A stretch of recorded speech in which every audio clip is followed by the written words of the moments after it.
और रमज़ इश्क तहरीन और आसिफ किस्त 107 पार्ट 1। असफंयार खान आबिर की कलाई चक्र अंदर दाखिल हुआ था। जनान खाने में इस वक्त रोजीना खानम, अमीना खानम,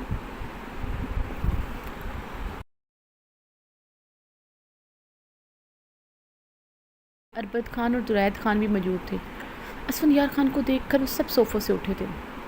असफन जो गुस्से और इश्तियाल से आबिर की कलाई चक्र अंदर दाखिल हुआ था, सबको देख कर रुका था, मगर आबिर की कलाई नहीं छोड़ी थी। वो और भी सख्ती से जकड़ गया।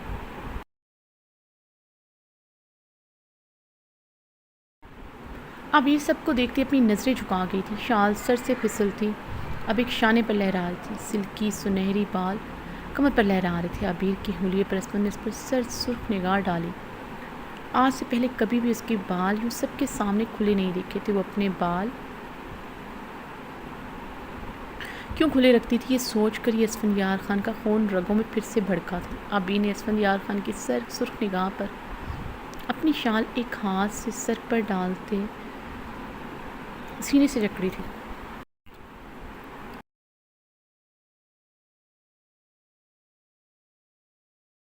तुम यहाँ, रसीना खानम ने कहते दिल पर हाथ रखा था। बाकी सब भी बेयकीनी से असफंयार खान को देख रहे थे। अस्सलाम वालेकुम। असफंयार खान ने आबिर की कलाई पर गिरफ्त मजबूत करते भारी आवाज़ में सबको सलाम किया।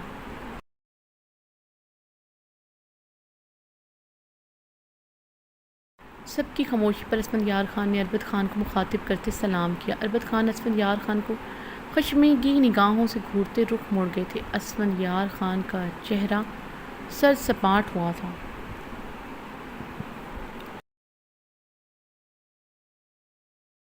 मज़ीद संजीदा हुआ था। अरबत खान ने 7 माह में से कोई ताल्लुक़ नहीं रखा था। रोज़ीना खानम बेताबी से असफंयार खान की तरफ बढ़ी। मोरे में मिलता हूँ आपसे। असफंयार खान ने उन्हें अपने हिसार में लेते उनकी पेशानी पर नरमी से लब रखे थे। दूसरे लम्हे वो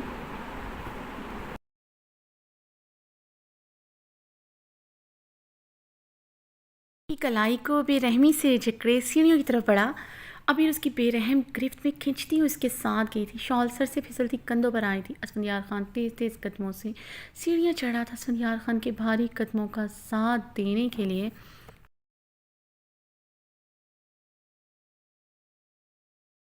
अबीर को भागते हुए सीढ़ियाँ चढ़ना पड़ा था। जहाँ वो रुकती हुई इतनी बेदर्दी से इसकी कलाई खींचता, वो गिरते गिरते बढ़ती। दुरैद खान ये देखते असफंयार खान की तरफ बढ़े तो मीना खानम ने उनकी कलाई जकड़ी थी।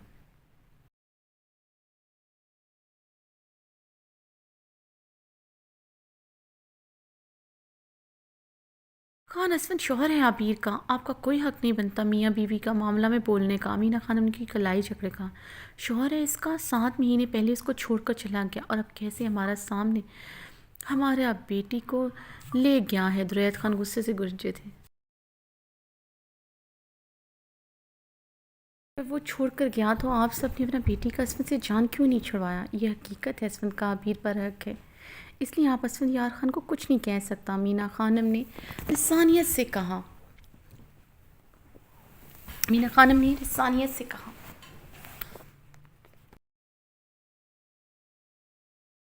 जिस तरह उसको लेकर गया, तुमको लगता है उसके साथ अच्छा सलूक करेगा? ऐसा लगता है वो अबीर को फिर से कोई सज़ा देने है, ऊपर जाकर हमारा बेटी पर हाथ उठाएगा और हम यहाँ अपनी बेटी का पिटने का इंतज़ार करें। तो रहत खान ने लब भींचते अरबत खान को घूर कर देखा था।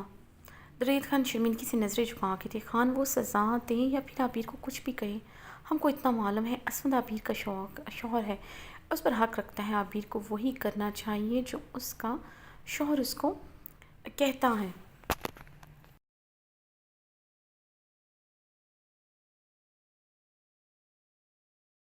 चाहे कोई भी सज़ा दे, उसको वो सज़ा सहना चाहिए। अमीना, तुम्हारा दिमाग ख़राब हो के औरत होकर ऐसा बात करे? माँ है तुम आबिर का, किस बात का आखिर वो सज़ा सहे? दुरैद खान नागवारियत से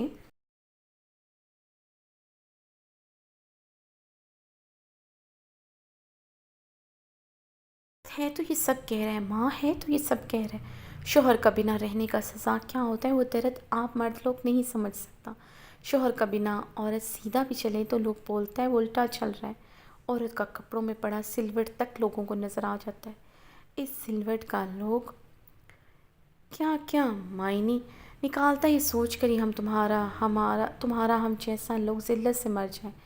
दुरैत खान नागवारियत से लब भेज के थे और अरपत खान ने रजीना खानम को घूरा था, जो हक तक परेशान सी खड़ी सीढ़ियों को खोल रही थी जहाँ असफंदियार खान गुजर कर गया था। और बताओ हम क्या करें? हम उसका तीसरा शादी का आस लगाए या फिर सारा उम्र उसका दूसरा बच्चों का पीछे पागल होते देखें? हमारा नज़दीक अकेला रहने से शोहर का थप्पड़ मार सहना ज़्यादा आसान है। मीना खानम ने डपडपाए लहजे में कहती अपनी आंखें चादर से मसली थी। जैसे हुआ है जो कुछ आबीर के साथ हो। अमीना खानम की बातों पर दुरैत खान का गुस्सा आसमान को छूने लगा था। हमारा वजह से नहीं, तुम मर्द लोग की वजह से हुआ। अबीर का निकाह बाबरी के साथ हमने नहीं, घर का मर्द लोग ने करवाया। उसका दूसरा निकाह भी तुम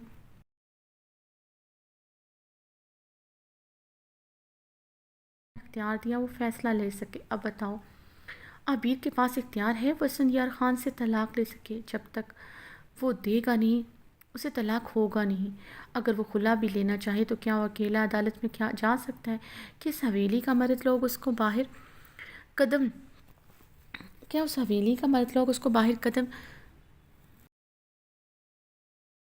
क्या इस हवेली का लोग उसे बाहर कदम निकालने देगा? इससे पहले ही तुम मर्द लोग उसका सीने में गोलियां उतार देगा। मीना खानम की आवाज़ हवेली के लाउंज में गूंजी थी। दुरैत खान ने गुस्से से अपने जबड़े भींचते खुद पर काबू पाया। मीना खानम की सच्ची तल्ख बातें बर्दाश्त नहीं हो रही थी। ये सच था, वो आबिर की तलाक किसी सूरत असफंदियार खान से होने न देते। जब तक असफंद इधर हवेली में था तुम्हारा बेटी उसका सर्द रवैया पर भी खुश था, उसका धुतकार पर भी खुश था, उसका पीछे पीछे फिरता था, उसका माँ का गुलाम बना रहता था, उसका माँ का गुलाम बना रहने पर भी खुश था। कभी दिल से हंसता था, अगर कभी रोता भी था तो असफंद का ही किसी बात का सोचकर हंस पड़ता था। उसका जाने के बाद तुम सबने उसका मुस्कुराहट में उदासी नहीं देखा, उसका हंसने में दर्द नहीं देखा।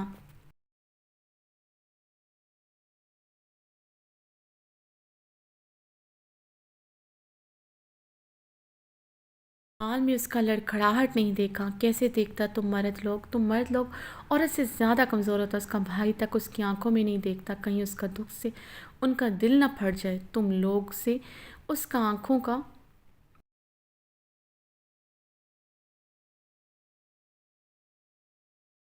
तो सोचो, जिसका आंख में इतना दुख दर्द है वो कैसे जीता होगा, कैसे सोता सहता होगा। मीना खानम ने भराई आवाज़ में कहा तो दुरैत खान मुठ्ठियाँ भींचते वहाँ से चले गए थे। मज़ीद बर्दाश्त नहीं कर सकते थे।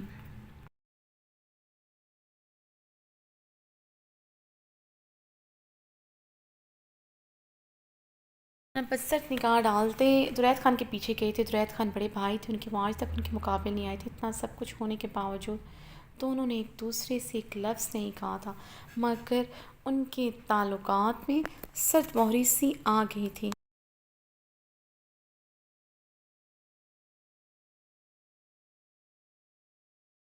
के तल्लुक में अजनबियत से आ गई थी जो अरबत खान को तकलीफ़ देती थी। रोज़ीना खानम तौहीनों के चालने से सुर्ख चेहरे के साथ वे यकीनी से खड़ी थी। असफन 7 माह बाद पाकिस्तान आया और उन्हें मिले बगैर आबिर को लिए कमरे में चला गया। उसका पाकिस्तान आना बर्दाश्त नहीं हुआ था और वो आते साथ आबिर को लिए कमरे में चला गया था और गहरे सांस लेते गुस्से से अपने कमरे की वो गहरे सांस लेते गुस्से से अपने कमरे की जानिब बढ़ गई थी।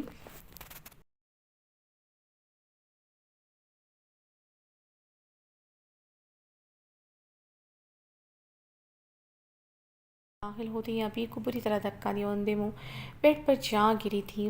अबी ने सीधे होते गहरे सांस लेते असफनियार खान को देखा जो उसकी तरफ बढ़ते, उसकी तरफ अपना एक घुटना रखते उसका मुंह दबोच गया था।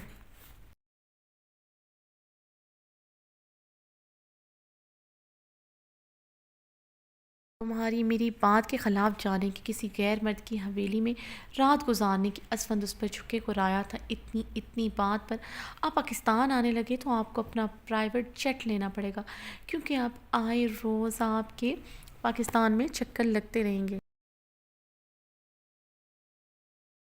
आए रोज़ आपके पाकिस्तान के चक्कर लगते हैं। आबिर असफंद की आंखों में देखते बोली थी। असफंद उसकी हैज़ल की आंखों को देखकर सिलगा था। वो आज भी उसकी आंखों में बिना सहमे अपनी आंखें गाड़े हुई थी। वो बिना पलकें झपकाए उसे देख रही थी।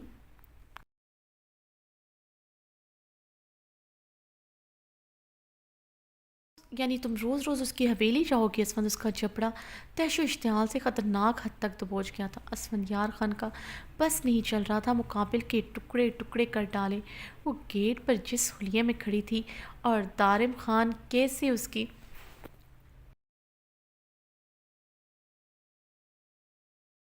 खान कैसे उसको अपनी किसी दोस्त की हवेली का आज तक उसने अपने किसी दोस्त को हवेली का गेट नहीं अबूर करवाया था। ज़रान ऐसे कैसे कर सकता?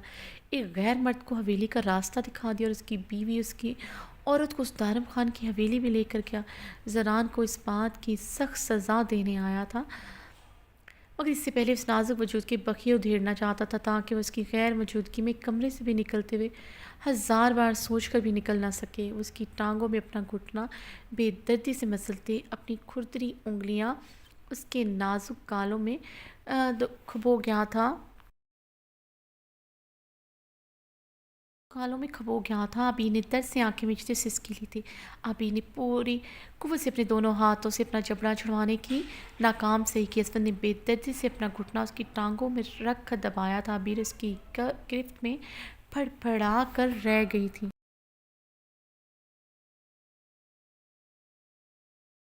यार खान की बेबाक और बेरहम हरकत पर उसकी सांसें बंद हुई थी। आप अपनी ताकत दिखाकर अपनी मर्दाना अना को सुकून पहुंचा सकते हैं, मगर याद रखिएगा, आबिर खान के जिस्म को तो मसल सकते हैं मगर आबिर के दिल को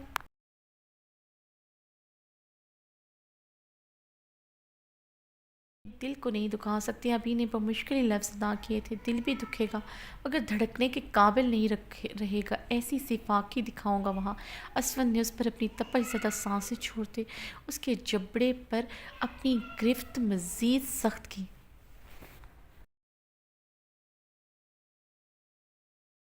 आंखें मीचते अपनी आंसू बमुश्किल पिए थे। देखें आपकी सफाकी पर आपको यहाँ देखकर आबिर तो रैत खान की आंखों में आंसू नहीं है। आपको देखकर आबिर की दिल की धड़कनें नहीं बढ़ी। आपको देखकर आबिर की दिल की धड़कनें नहीं बढ़ी।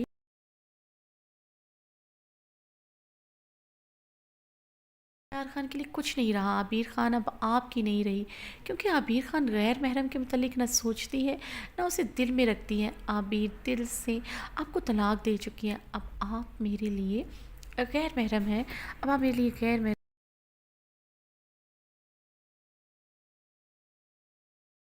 अपनी गहरी सुरमई आंखें असफंदियार खान की नीली आंखों में गाड़ते टूटे लफ्ज़ों से बामुश्किल कहा। असफंदियार खान की बेरहम गिरफ्त में वो हिल भी नहीं पा रही थी। मुश्किल ही से ही लफ्ज़ टूट कर अदा हुए थे। असफंदियार खान की इतनी बेरहमी पर भी उसकी आंखों से मोती टूट कर इसफंदियार खान उसके लबों से टूटे लफ्ज़ सुनता जैसे पागल हुआ था। लफ्ज़ नहीं थे, खारदार कांटे थे जो इसफंदियार खान को अपने सीने में कुपते महसूस हुए। वो बुलबुला कर रह गया था। इसी लम्हे गुस्से से पागल होते उसकी कमर में हाथ डाले उसके बदन पर अपना पहाड़ जैसा वजूद की झटके से उतारते ज़मीन पर फेंके थे। अभी ने कांपते हाथों से उसे दूर निकलने की कोशिश की। असल ने उसके सीने पर झुकते उसके अगले दो बटन अपने दांतों से तोड़ते हुए उसके दिल के मुकाम पर अपने दांत गाड़े थे।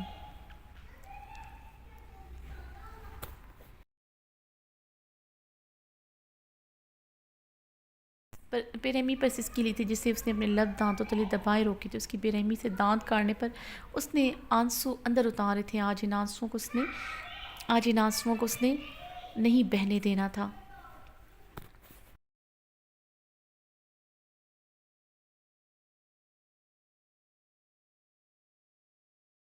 असफंदियार खान अपनी बेरहमी पर अपना गुस्सा इश्तियाल दिखाकर पीछे हुआ तो आबिर बेडशीट मुट्ठियों में जकड़े आंखें मौंधे हुई थी। आंखों के गोशों से आंसुओं की लड़ियां निकलते देखकर असफंदियार खान के लबों पर सफाक मुस्कुराहट बरामद हुई थी। खान अपनी बेरहमी आबिर असफंदियार खान का न सिर्फ जिस्म बल्कि उसका दिल भी असफंदियार खान का है। आबिर खान के आंसू नहीं बहे क्योंकि उसकी हैसियत की आंखों में असफंदियार खान ही आंसू बनकर ठहर गया और आबिर खान वो आंसू बहाकर असफंदियार को खोना नहीं चाहती। असफंदियार खान ने उसकी कान की लो को बेदर्दी से खींचा था।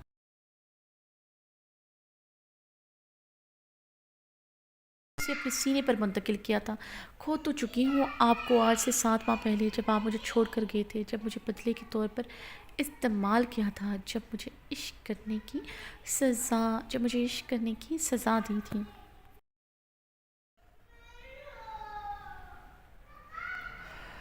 पता है असफंदियार खान का कसूर आपका नहीं है असफंदियार खान, बल्कि मेरा है। आपने मुझे मेरे लाला के किए की सज़ा नहीं दी, बल्कि आपने मुझे खुद से बेइंतहा इश्क करने की सज़ा दी। अगर मैं आपसे इश्क ना करती तो आप मुझे छोड़कर कभी ना जाते। मेरी तड़प मेरी सज़ा थी, लेकिन आप भूल गए थे।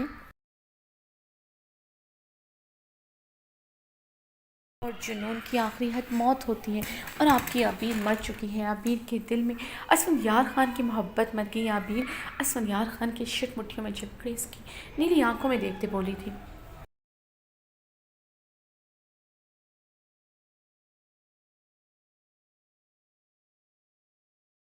यार खान की नीली आंखों में सुर्खी की हिद्दत बड़ी थी। मुकाबिल के लबों से ऐसे लफ्ज़ सुनता वो ज़ख्मी परिंदे की मानद फड़फड़ा रहा था। सीने में दहकते अल्लाव भड़क रहे थे। वो दारिम खान की हवेली में रात रुकी ये जुर्म कम था, अब वो उसे अपने लफ्ज़ों से सुलगा रही थी। उसके लबों को अपने लबों में दबा गया था। उसके लबों पर अपने दांत इतनी ज़ोर से गाड़े थे कि आबिर के लबों से खून निकलता असफंदियार खान के हलक में उतरा था, मगर असफंदियार खान ने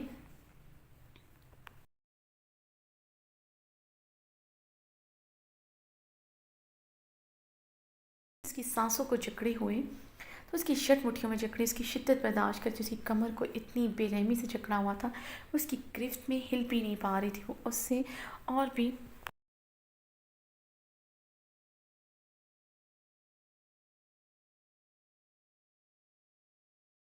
हाथों से मज़ाहमत करती तो अपनी बेरहम शिद्दत बढ़ाने लगता था। असफर ने उसकी सांसें उकड़ती महसूस करते उसके लबों को आज़ाद किया। आबिर ने असफंदियार खान की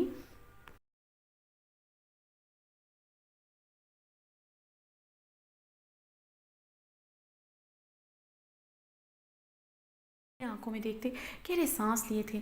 जब जब खुद पर मेरा हक ख़त्म करने की बात करोगे ऐसे ही जख्म दूंगा। और क्या कह रही थी मुझे कि मैं गैर महरम हूँ। अपनी हालत देखो, पता चलेगा मैं तुम्हारा कौन हूँ। और सिर्फ 2 मिनट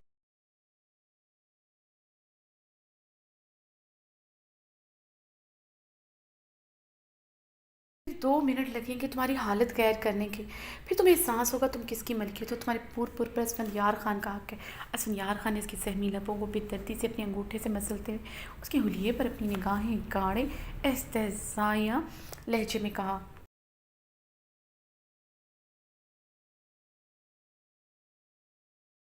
वजह से शर्ट कंधों से नीचे ढलक रही थी। धड़कनों पर उसकी शिद्दतों के बेरहम निशान तो थे, लबों पर उसकी दी हुई गहरी सौगात थी, लिबास में गहरी सुलवटें थीं। वो पल में उसका हुलिया बिगाड़ गया था। अभी ने गहरे सांस लेते उससे दूर होना चाहा।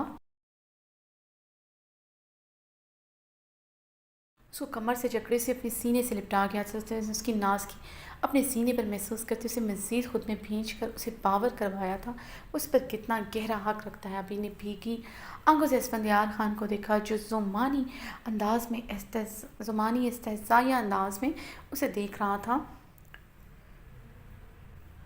बात तो फिर वहाँ पर आ गई कि आबिर के जिस्म तक तो रसाई मिल जाएगी, मगर उसके दिल तक कभी कभी भी आप पहुँच नहीं पाएंगे।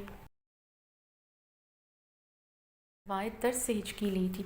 असद उसके बालों को जकड़े उसका चेहरा अपने करीब कर गया। जिस आबिर को मैं जानता हूँ वो कमज़ोर सिर्फ असफंदियार खान की मोहब्बत में पड़ती है। अगर आबिर के दिल में अभी भी असफंदियार खान ना होता, अगर आबिर के दिल में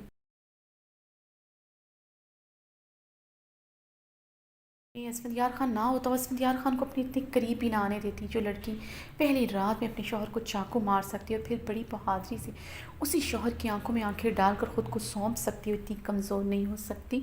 वो अपना ये हाल होता बर्दाश्त कर ले।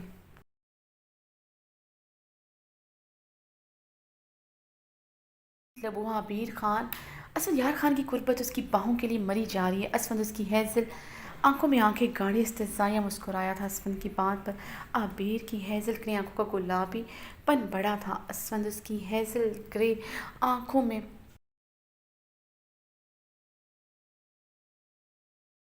उसकी हैज़ल ग्रे आंखों का गुलाबीपन देखते इस्तेज़ाया मुस्कुराया था। असफंद खान ने उसे मज़ीद अपने सीने से लिपटाया था। आबिर असफंद खान को देखते उसकी शर्ट मुट्ठियों में सख्ती से जकड़ गई। दूसरे ही लम्हे असफंद खान की पॉकेट से छोटा सा चाकू निकाले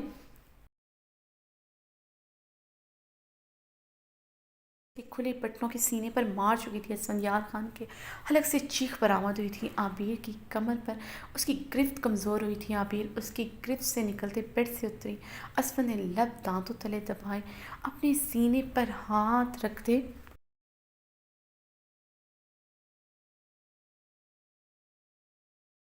पीछे की जाने बढ़ा रही थी। असफंद के सीने से पल पल खून बहता उसकी शर्ट को भगो रहा था। वो गहरे सांस लेता बेयकीनी से आबिर को देख रहा था। अब पता चला असफंद खान, आपका मेरे दिल में क्या मकाम है।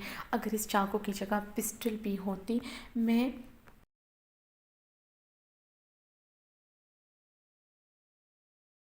आपके सीने में उसकी गोलियां आपके सीने में उतार देती। आबिर अपनी सुरमई आंखें अपने हाथों से मसलते बोली थी। असफंद गहरा सांस लेते अपने सीने में उठते दर्द को बर्दाश्त करते बेड से उठा था। अपने सीने से निकलते खून को देखकर वो इस्तेज़ाया कर्ब से मुस्कुराया।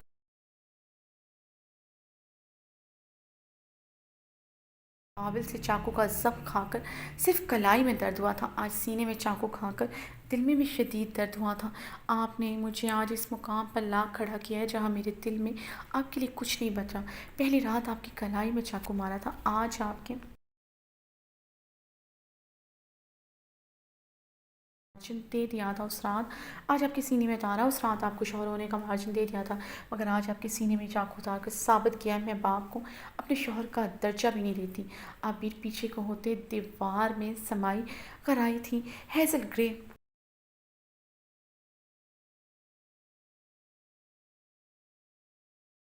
आंखों का मरकज उसका स्याह शर्ट पर था जो मज़ीद स्याह हो रही थी। उसकी सांसें गहरी होती, हैज़ल ग्रे आंखों की नमी बढ़ रही थी। शौहर का दर्जा तो तुम दोगी जब मैं तुम्हारे अंदर उतरूँगा। पहली रात चाकू मारा था,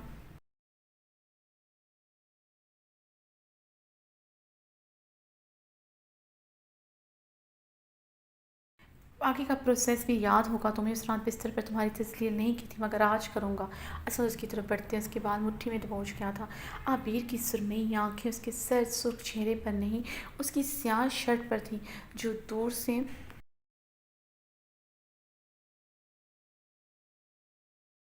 स्याह लग रही थी, मगर अब उसकी रंगत सुर्ख हो रही थी। इसलिए सौंपा था, आपसे मोहब्बत नहीं करती थी मगर शौहर का दर्जा देती थी। उस रात की आपकी गुर्बत के बाद आपसे मोहब्बत हुई थी। पहले मर्द थे जो मेरे इतने करीब आए। आपकी बेरहम गुर्बत, आपके लबों की तपश से इश्क हो गया था। आपको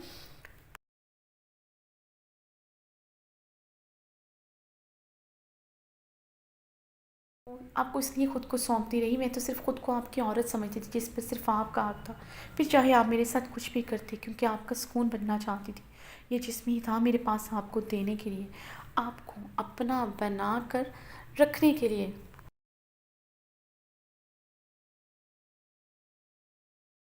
समझा, मगर मैंने सिर्फ आपको शौहर समझा था। नफ़रत होती है मुझे आपके लम्स से। मैंने शौहर समझकर आपके हकूक़ की पासदारी की। आपने बिस्तर पे भी मुझे सिर्फ बदले के तौर पर इस्तेमाल किया।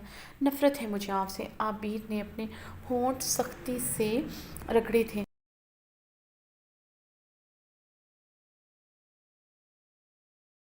की सर सुर्ख आंखों में देखते हिचकी ली थी।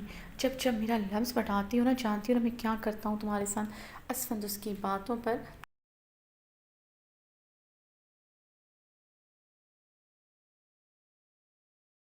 उसका लम्स लबों पर रगड़ने से खून शाम दरिंदे की मानद का राह उठा था।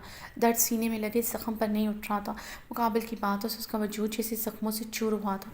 जानती हो क्या करते हैं, आज भी करेंगे। तो मैं तैयार हूँ असफंद खान, नोच डालें मुझे।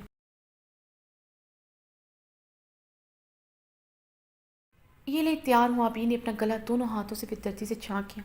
असफन ने खूनख्वार निगाहें आबिर पर गाड़ी, उसके बालों को मज़ीद सख्ती से दबोच के कहा था, मगर याद रखिएगा इसके बाद आबिर खान के दिल में आपकी नफ़रत में मज़ीद इजाफ़ा होगा, क्योंकि आप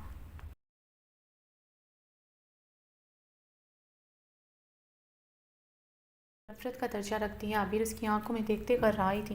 और आज मैं तुम्हें खुद से नफ़रत करने पर मजबूर कर दूंगा। असफन ने उसे बेड पर धकेलते उसकी तरफ बढ़ते, उस पर झुकते उसके लबों को अपनी कैद में कर गया था। इतनी शिद्दत से उसने आबिर के लबों पर कहर ढाया था कि आबिर उसकी गिरफ्त में फड़फड़ा कर रह गई थी।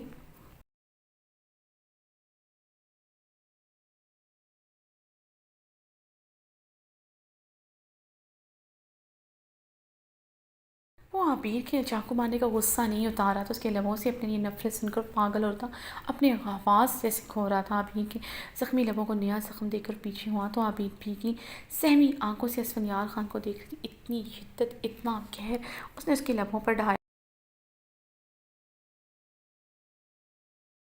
वो अब सहम गई थी। वो खौफज़दा निगाहों से असफंयार खान को देख रही थी, जिसकी सर्द सुर्ख आंखों में बर्फ़ उतरी थी। आबिर की आंखों में डर ज़रा सिमटी देखकर वो तंजिया मुस्कुराया था।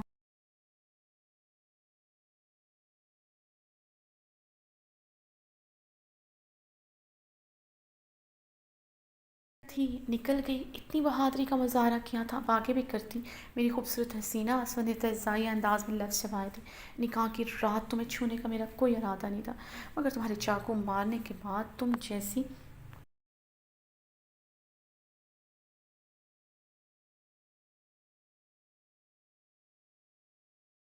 ये गहराइयों को मापना चाहता था, देखना चाहता था आखिर इतनी बहादुर लड़की की गुर्बत का नशा क्या होगा। डरी शर्मी लड़कियां मुझे वैसे भी पसंद नहीं थी। इसे देखना चाहता था तुम जैसी लड़की मुझे किस तरह बर्दाश्त करती, और तुमने पहली रात मुझे बर्दाश्त किया। तुम्हारी जगह कोई और होती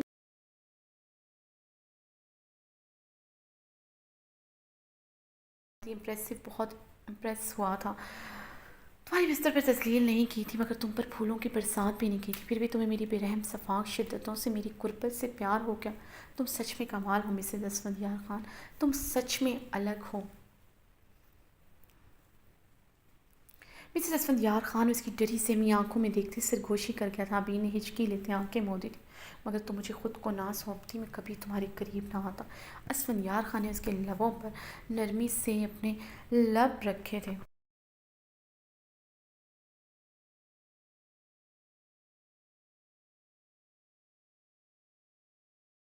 रखे थे जहाँ गहरा ज़ख्म था। अभी ने इसकी नरमी पर बेयकीनी से उसे देखा था। मैं आज भी अपनी बात पर कायम हूँ, मैं तुमसे मोहब्बत नहीं करता। तुम्हें देखकर मेरे अंदर एक ही जज्बा जागता है, वो है बदले का।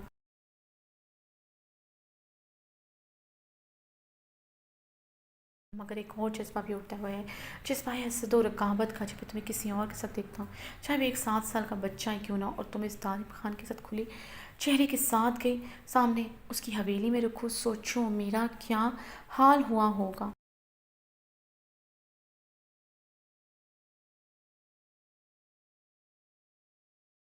महसूस हुआ होगा मुझे, सीने में आग दहक उठी, ऐसे लगा जैसे किसी ने खोलता पानी मेरे वजूद में अंडेल दिया। ये 22 घंटे मैंने आग के दरिया पर सफ़र किए थे। एक एक पल एक एक पल में हज़ार हज़ार बार चलाऊँ तड़पाऊँ। मेरी औरत, मेरी बीवी किसी गैर की हवेली में रखी, हिम्मत कैसी उसकी हवेली में कदम रखने की, वहाँ रात रुकने की। असफंयार खान उस पर झुके खड़ा था, भीख कांपते हुए अपने मुंह पर दोनों हाथ रखी थी। इतना जुनूनी होगा उसे अंदाज़ा ना था, मगर उसकी आंखों और बातों से यही ज़ाहिर हो रहा था। दारिम खान की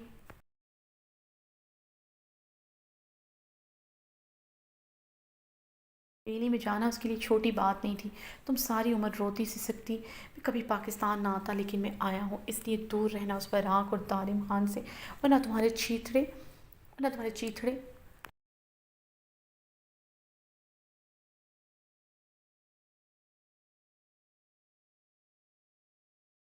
तीसरे कर दूंगा। अब मैं यहाँ पर ही रहूँगा, तुम्हारे पास, तुम्हारे करीब।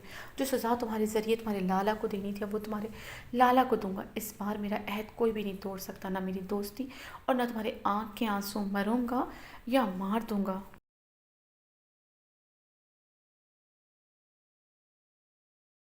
मेरे मरने के बाद भी तुम मेरी ही रहोगी। असलन उसकी बात दबोचे कर रातें उसके ऊपर से उठा था। आबिर उसकी खून आलूद शर्ट मुट्ठियों में जकड़ते उसे अपने करीब कर गई थी।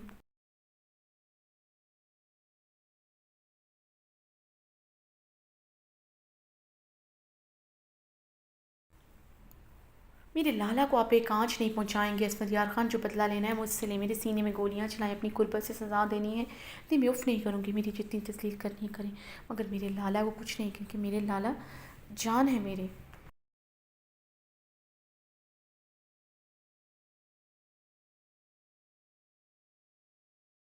ज़रान लाला को कुछ नहीं कहेंगे, वरना मैं मर जाऊंगी असफंदियार खान। आबिर उसकी शर्ट मुट्ठियों में जकड़े चीखी थी। उसके चीखने पर असफन की नीली आंखों में कर्ब उतरा था। मुकाबिल को उसके दर्द की परवाह ही नहीं थी।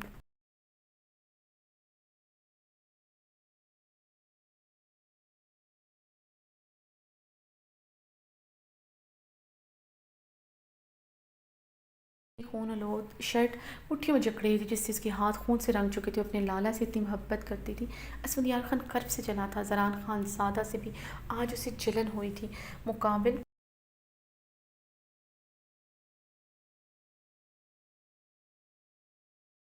ना मुकाबिल पर ना किसी की परछाई बर्दाश्त थी, ना उसकी लबों से उसके महरम रिश्तों का नाम भी। असद उसके हाथों से अपनी शर्ट छुड़वाता, बेड से उठता, वॉशरूम का दरवाज़ा खोलते धार से दरवाज़ा बंद कर चुका था। वॉशरूम का दरवाज़ा खोलते धार से।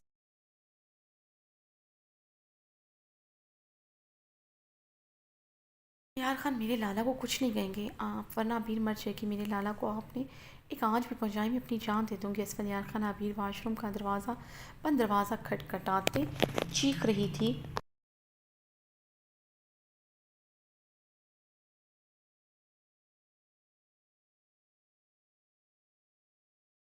अपनी शर्टलेस बाथरूम बाथ कैबिन में शावर के नीचे खड़ा था। बाथ कैबिन का फर्श सुर्ख था। अपने सीने के ज़ख्म पर हाथ रखे कर्ब से मुस्कुराया था। तुम वाकई में मुझसे इश्क नहीं करती आबिर खान। वो इस्तज़ाया मुस्कुराते बाथ कैबिन के शीशे से सर टिका गया। हैदर खान दुराब को पकड़े कमरे में दाखिल हुआ था। फरिश्ते ज़मीन पर बेड से टेक लगाए आंखें मीचे हुए थी।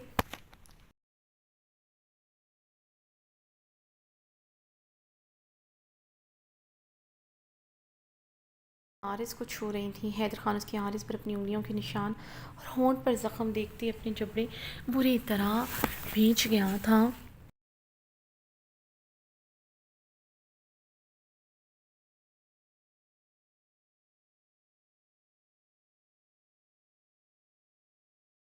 चादर के ऐसे ही ठंडी ज़मीन पर पिछले 5 घंटों से बैठी थी। कमरे का टेम्परेचर काफ़ी सर्द था। हैदर खान ने जल्दी से कमरे का हीटर ऑन किया।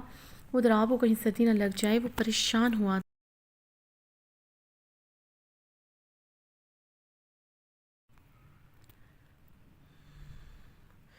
दराब के रोने की आवाज़ सुनते फरिश्ते ने अपनी मुहतरम गुलाबी आंख खोली थी। वो दराब को देखते तड़प कर ज़मीन से उठी थी, मगर फिर हैदर खान से कुछ फासले पर रुक गई थी। हैदर खान ने हैरत से उसे रुकते हुए देखा था।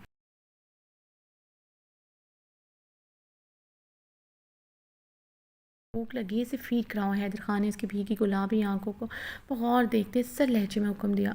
नहीं कराऊंगी दराब को फीड। ओजगुल से कहीं उसे फीड कराए। फरिश्ते ने रोते हुए दराब को देखते खुद की तड़प पर काबू पाते कहा।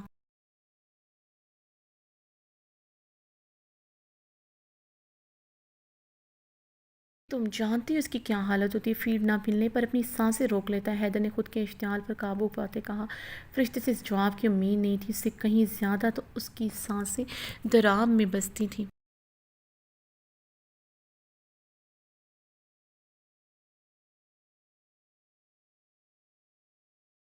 की फीड ले जाइए इसे यहाँ से। फरिश्ते ने रोते हुए दराब को देखते तड़पते उसे इसके लिए थी। खानम जिद मत करो, दराब को भूख लगी, इसे तुम्हारी फीड की ज़रूरत है। हैदर खान ने अपनी हल्की घनी भेड़ पर हाथ फेरते नरमी से कहा।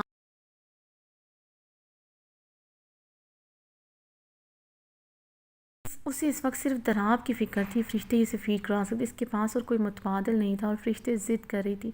मेरे बेटों को ओज़गुल को देने का इरादा था। मेरे बेटे को आपने अपनी मोरे और ओज़गुल को मेरे सामने पकड़ाया। मैं अपने बेटों पर आपकी परछाई ही बर्दाश्त नहीं कर सकती तो अपने बेटों पर आपकी मोहरे और बीवी का हक कैसे बर्दाश्त कर सकती हूँ। दराब ज़राब सिर्फ मेरे हैं, नहीं कराऊंगी इसे फीड खान। जितना ये तड़पेगा उतना आप तड़पेंगे, फिर आपको मेरी तड़प का अंदाज़ा होगा, फिर आपको मेरी तड़प का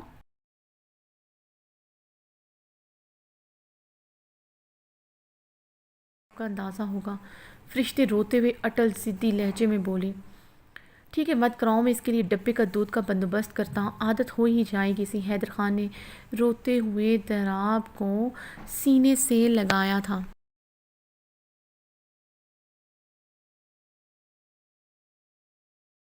में मज़ीद इजाफा हुआ था। वो फरिश्ते को देख चुका था, इसलिए वो अब तड़प कर रो रहा था। फरिश्ते मज़ीद खुद पर काबू ना पा सकी।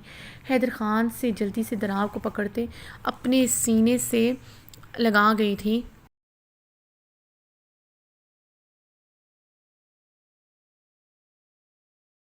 हैदर खान ने सुकून का सांस लिया था। लब मबहम सी मुस्कुराहट में डले थे। जानता था इतनी ही देर खुद पर कंट्रोल कर सकती। आपकी हिम्मत कैसी हुई खान, मेरे बेटे को डब्बे का दूध पिलाने का सोचने की। दराब ज़राब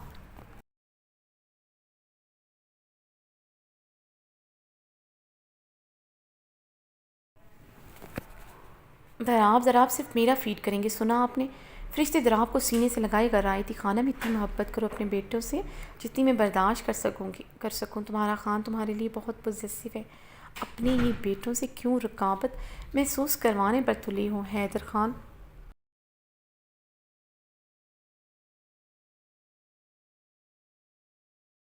खान फरिश्ते को बाजू से नरमी से जकड़े अपने करीब कर गया था। मेरा खान कब रहा, इसलिए आइंदा ख़ुद को मेरा खान मत कहिएगा। अपने बेटों से मैं आपकी सोच से भी ज़्यादा मोहब्बत करती हूँ, इसलिए नहीं इनकी रगों में आपका खून दौड़ रहा है। उन्होंने मेरी कोख से जन्म लिया। मैं अपने बेटों और खुद पर आपका कोई हक नहीं समझती। आप जितना मर्ज़ी हक जता लें, मगर ज़राब खान और फरिश्ते खान पर आपका कोई हक नहीं। फरिश्ते अपना बाजू छुड़वाते बेड की जानिब बढ़ी थी।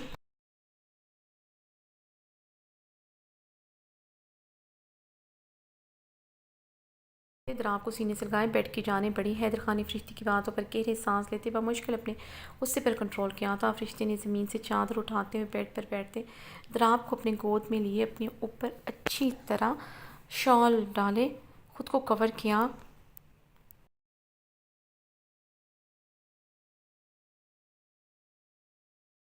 तरह खुद को कवर किया। वो अब दराब को शॉल में छिपाए फीड करवाने लगी। उसको इस तरह खुद पर छिपाने पर हैदर खान बुरी तरह सिलका था। हैदर खान ने आगे बढ़ते हुए शॉल फरिश्ते के बदन से खींच कर उतारी थी। उसके लफ्ज़ों की तपश से झुलसा हुआ था। तो इस पर हक नहीं रखता। वो खुद को यूं छुपा कर अपने लफ्ज़ों पर मोहर लगा रही थी। हैदर खान से ये बर्दाश्त नहीं होता। फरिश्ते ने सुर्ख रंगों के रंगत के साथ हैदर खान को देखा, जो उसकी शाल दूर अछाल कर फेंक चुका था। जो उसकी शाल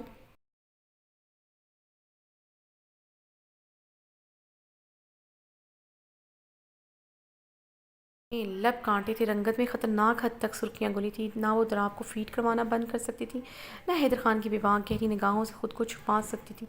वो बेबाकी से उस पर नज़रें गाड़े हुए था।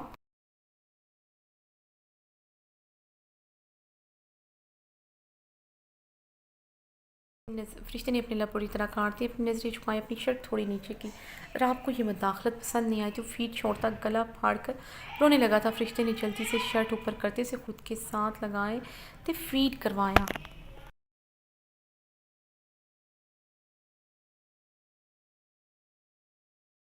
बेटा भी मेरी तरह ज़िद्दी है। खुद को हल्कान मत करो। तुम पर मेरा कितना हक है ये तुम्हें पता चल के आ गया।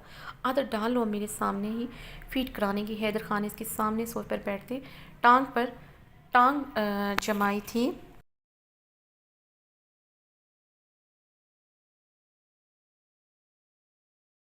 चेहरे के साथ राब को फीड करवाने लगी। हैदर खान अपनी घनी मूँछों पर हाथ फेरता फरिश्ते पर गहरी और सिलकती के निगाहें गाड़े हुए था। फरिश्ते की बेइतनाई, उसकी बेगानगी हैदर खान से बर्दाश्त नहीं होती। अंगीठी में जलते कोयलों की मानद जैसे सिलक रहा था।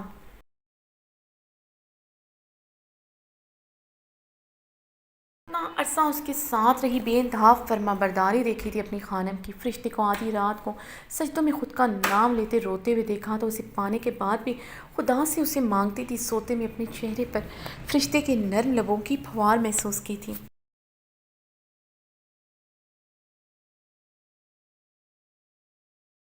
उठते देखा था, वो तो उसकी इतनी मोहब्बत पर मगरूर था। अब सामने बैठी नाजुक वजूद की बेगानी उसके लबों से निकले लफ्ज़ बर्दाश्त नहीं हो रहे थे। हैदर खान अपनी मूँछों पर हाथ फेरता सोफ़े की सतह पर सर रखे आंखें मौद गया था। दिल में दर्द के तूफान उठे थे। कर्ब के तूफान उठे थे जैसे किसी पल चैन नहीं लेने दे रहे थे। तकरीबन पौने एक घंटे के बाद वो दराब को फीड करवा कर फारग हुई थी। दराब को कोच से उठाते सीने से लगाए उसे थपकी दी थी।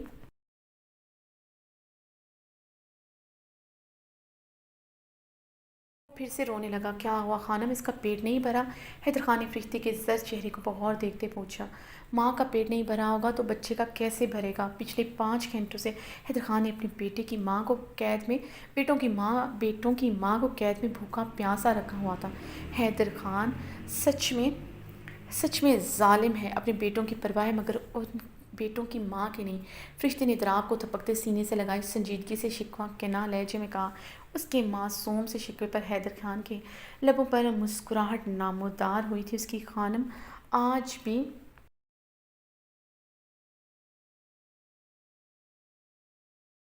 बार बार कह रही थी उस पर उसके बेटों पर उसका कोई हक नहीं। और वो कितनी बार उसे दराब जराब का बाप कह चुकी थी। दूसरे ही लम्हे हैदर खान की आंखों में सर्द मोहरी छाई थी।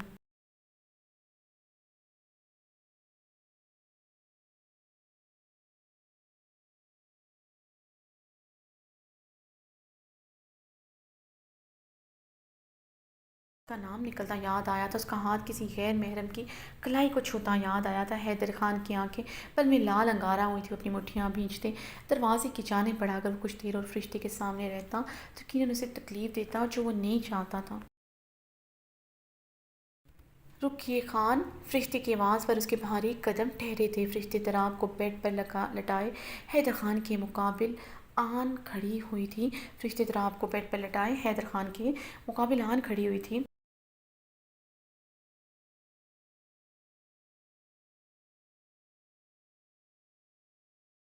आपको भी लगी होगी दराब की बंद होती सांसों की बहुत फिक्र थी आपको। अगर वहाँ ज़राब की सांसें बंद हो गई तो? फरिश्ते ने हैदर खान की आंखों में आंखें डाले सवाल किया। फरिश्ते के सवाल पर हैदर का खान का रंग सुर्ख पड़ा था।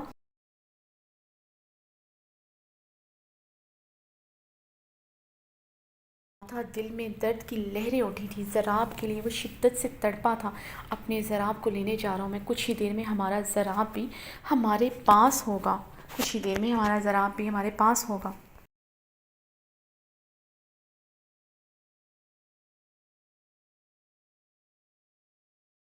हैदर खान सख्ती से कहते दरवाजे की जानिब बढ़ा। कैसे लाएंगे खान उसे? आपको सब इतना आसान लग रहा है? आप ज़रा आपको लेने जाएंगे, वो आसानी से आपको दे देंगे। आपको लगता है वो खामोश हैं? नहीं है खामोश। ताजी मेरे लाला का इंतज़ार कर रहे हैं और मेरे लाला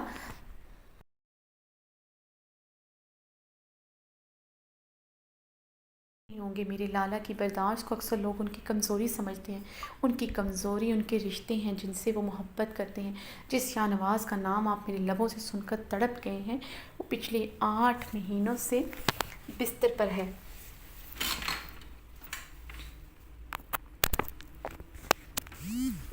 और उसकी हालत की मेरे लाला ने। क्यों चाहते हैं दोनों ख़ानदानों के बीच गोलियां चल जाएं? मेरे बेटों के पास उनका बाप तो कभी था ही नहीं। क्यों उनसे उनका मामू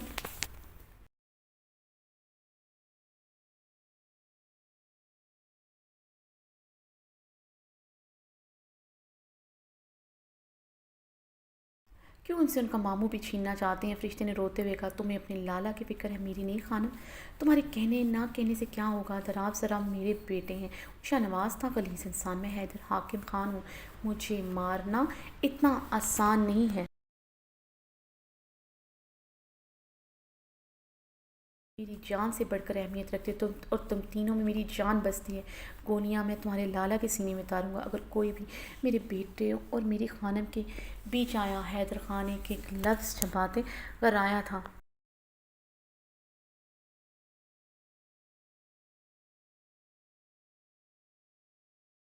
कैसे दराब ज़राब के बाप हो सकते हैं बताएं मुझे। जब आपने मुझे घर से निकाला खान, वो मेरे पेट में थे। मैंने कहा आपसे खान मेरे पहलू में दर्द है आपके होते, फिर भी मुझसे उस हवेली का सारा काम करवाया गया।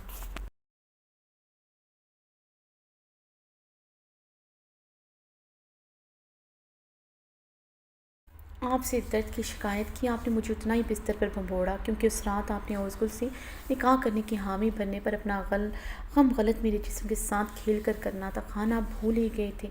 ज़रूरत तो मुझे थी उस रात आपकी। मुझसे किया गया हर वादा तोड़ा आपने। दूसरी शादी नहीं करूँगा खानम, मुझे तो सिर्फ अपनी खानम चाहिए। खानत क़यामत भी आ जाए मैं कभी तुम्हें धोखा नहीं दूंगा। फरिश्ते रोते हुए बोल रही थी। हैदर खान मुंह पर हाथ फेरते सुन रहा।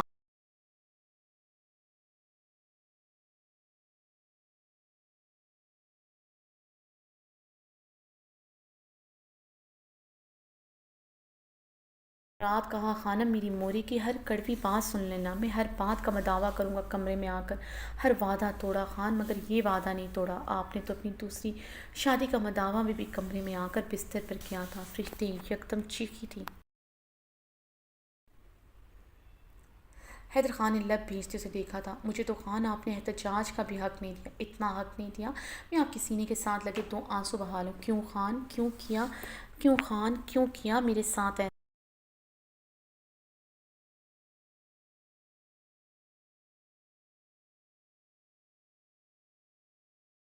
बहुत मोहब्बत की खान आपसे, सजदों में खुदा से आपकी मोहब्बत मांगी। आपकी मोहब्बत में इतनी पागल थी खुदा से औलाद मांगने लगी।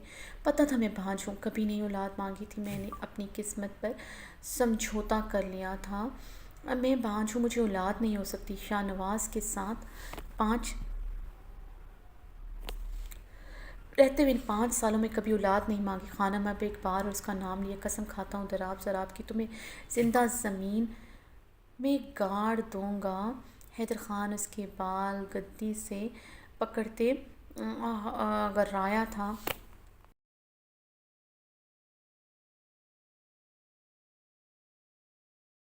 मुकम्मल करते हलक के बल खून शाम दरिंदे की मानिद गराया। अगर मैंने इनकी कसम खाई है तो मैं हर हाल में पूरी करूँगा। ज़बान काट कर टुकड़े टुकड़े करके फेंकूँगा।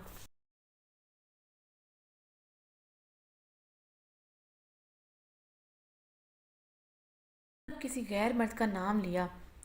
हैदर खान बर्फीले लहजे में धमकी दी। फरिश्ते हैदर खान की सर सुर्ख आंखों में देखते लरज उठी थी। उसकी आंखों में बर्फीला पन कह रहा था वो अपनी कसम ज़रूर पूरी करेगा।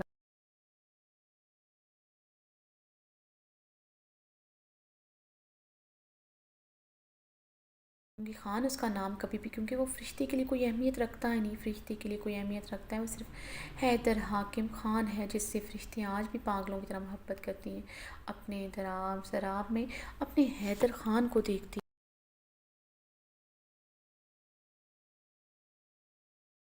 दराब को ज़राब से इसलिए ज़्यादा अहमियत देती है क्योंकि दराब की गर्दन पर वही निशान है जो हैदर खान की गर्दन पर निशान है।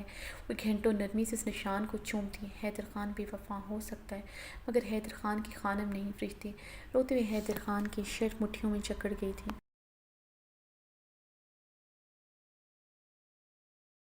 आंखें मीठी थी। वो जानता था उसकी मासूम फरिश्ते सिर्फ उसकी थी। वो मरकर भी उससे एक पल के लिए बेवफाई नहीं कर सकती थी। दूसरे ही लम्हे फरिश्ते के चेहरे को दोनों हाथों में थामे उसके लबों पर झुक गया था। सांसों को नरमी से हील करने लगा। फरिश्ते ने हैदर खान को खुद से दूर किया था और भी शिद्दत से फरिश्ते के लबों से लिपटा था। फरिश्ते बेबसी से इसकी शर्ट जकड़ गई थी। हैदर खान की शिद्दत बढ़ती जा रही थी।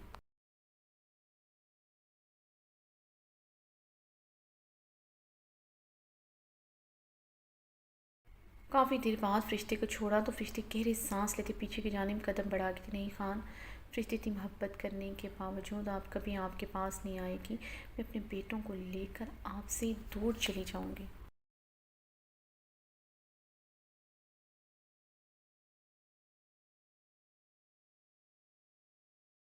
अटल लहजे में कहते अपने आंसू साफ किए थे आगे।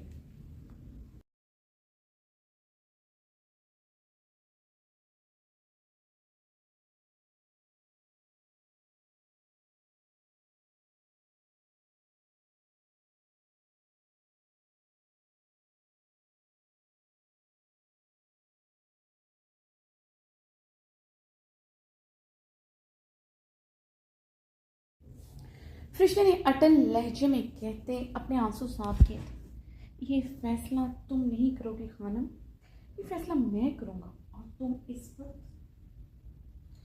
इस वक्त मेरी हवेली मेरे कमरे में हो। अब तुम कभी मेरी इस हवेली से बाहर नहीं जा सकोगे।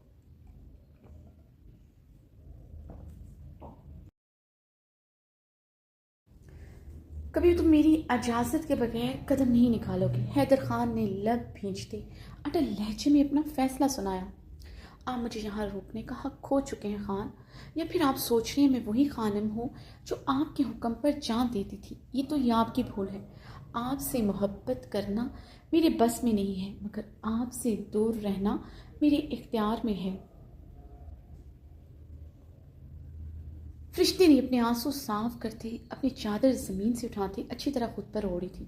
हैदर खान कहरलोद निगाहों से फरिश्ते को देख रहा था जो बेड की तरफ बढ़ रही थी। फरिश्ते ने बेड की तरफ बढ़ते सोए हुए दराब को उठाते अपने सीने से लगाया। फरिश्ते ने बेड की तरफ बढ़ते सोए हुए दराब को उठाते अपने सीने से लगाया था। हैदर खान ने आगे बढ़ते फरिश्ते के हाथों से दराब को लिया था। खान, मेरा बच्चा मुझे दे, मुझे आपके साथ नहीं रहना। फरिश्ते ने कहते दराब को हैदर से लेना चाहा। हैदर खान फरिश्ते को बाजू से जकड़े एक झटके से पीछे कर गया था। फरिश्ते बुरी तरह लड़खड़ाई थी। मेरा बेटा किसी कीमत पर तुम यहाँ से लेकर नहीं जा सकती, और ना तुम अब इस हवेली से बाहर निकल सकती। इसलिए खानम, मज़ीद खुद को हल्कान मत करो। हैदर खान ने फरिश्ते के बाजू को जकड़े उसे बेड पर धक्का दिया। औंधे मुंह बेड पर जा गिरी थी। फरिश्ते ने सीधे होते हैदर खान को देखा जो उसे सर तंबीही निगाहों से घूरते हुए दरवाजे के जाना बढ़ा। फरिश्ते ने बेबसी से गहरे सांस लेते नम निगाहों से हैदर खान की चौड़ी पुश्त को बेबसी से देखा था। हैदर खान दराब को लिए दरवाजे की जानिब बढ़ा। इससे पहले वो दरवाज़ा खोलता ओज़गुल उसी लम्हे दरवाज़ा खोलते कमरे में दाखिल हुई थी। हैदर खान ने घूर कर ओज़गुल को देखा जो बिना नॉक किए ही कमरे में दाखिल हुई थी। वो हैदर, हम कमरे से अपना कपड़ा लेने आया था। हम सुबह से नहाया नहीं है, हमारा तबीयत ठीक नहीं था इसलिए नहाया नहीं। ओज़गुल ने फरिश्ते को देखते थोड़ा सा शर्माते हुए कहा। हैदर खान ने उसकी बात पर लब भींचे थे। उसने सुबह खुद ओज़गुल को शावर लेते देखा था। वो जानबूझकर फरिश्ते के सामने ये सब कह रही थी। हैदर अपनी आईब्रो मसलते हैदर खान ने अपनी आईब्रो मसलती कहरलोद निगाह ओज़गुल पर डाली जिसका शर्म लिहाज से कोई ताल्लुक नहीं था। हम जानते हैं हैदर, तुमको औरत का इतना देर नापाक रहना पसंद नहीं है, मगर हमने बताया ना तुमको कि हमारा तबीयत ठीक नहीं था। ओज़गुल की बात पर हैदर की रंगत में अब मज़ीद सुर्खियाँ घुली थी। इतनी बेशर्म थी और बदलिहाज थी।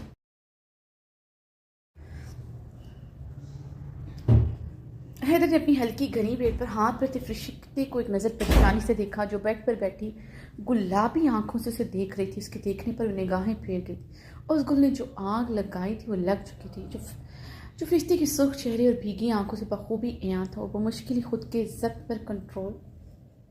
पर जब्त कर रही थी। उसे ओज़गुल से ये सब सुनकर अच्छा नहीं लगा था। हैदर खान ने फरिश्ते को एक नज़र देखते गहरा सांस लिया। कपड़े तुम बाद में लेना, दराब को मोरे को पकड़ा कर आओ। उसके सामने ऊंची आवाज़ में बात नहीं करनी, ये डर जाता है। हैदर ने दराब ओज़गुल को पकड़ाया तो फरिश्ते तड़प कर बेड से उठती दराब की तरफ बढ़ी थी। हैदर उसे बाजू से जकड़ गया था। खान, मेरा बेटा, फरिश्ते ने लरसते हुए दराब को ओज़गुल की गोद में देखा था। ओज़गुल के पास अपना ज़राब देखकर वह तड़प कर मरने वाली हो गई थी। ओज़गुल फरिश्ते के लरसते वजूद को देखते दराब को सीने से लगाए कमरे से निकल गई। ये क्या किया खान? मेरे बेटे को ओज़गुल को क्यों दिया? आपको समझ नहीं आती? मुझे अपने बेटों पर आपकी मुझे अपने बेटों पर आपकी बीवी और आपके मोरे का साया भी नहीं चाहिए, फरिश्ते चीखते हुए बोली। खानम आवाज़ नीचे। हैदर खान उसके यूं चिल्लाने पर मुश्तिल होते उसे बाजू से जकड़े अपने करीब करते कर आया था। कहाँ बर्दाश्त था फरिश्ते जैसी फर्मा बरदार औरत का अपने सामने चीखना चिल्लाना।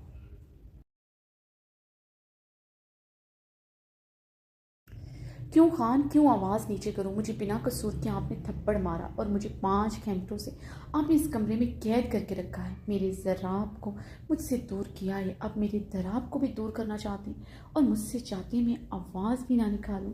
नहीं खान, मैं पहले वाली फरिश्ती नहीं हूँ जिसके मुंह में ज़बान नहीं थी।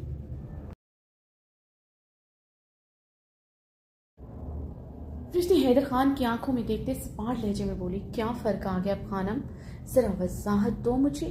तुम आज भी मेरे निकाह में हो, मेरी औरत हो, तुम मेरी मलकियत। हैदर खान उसके तौर एतवार देखते सिलकते उसे अपने मज़ीद करीब कर गया था। अपनी फरिश्ते की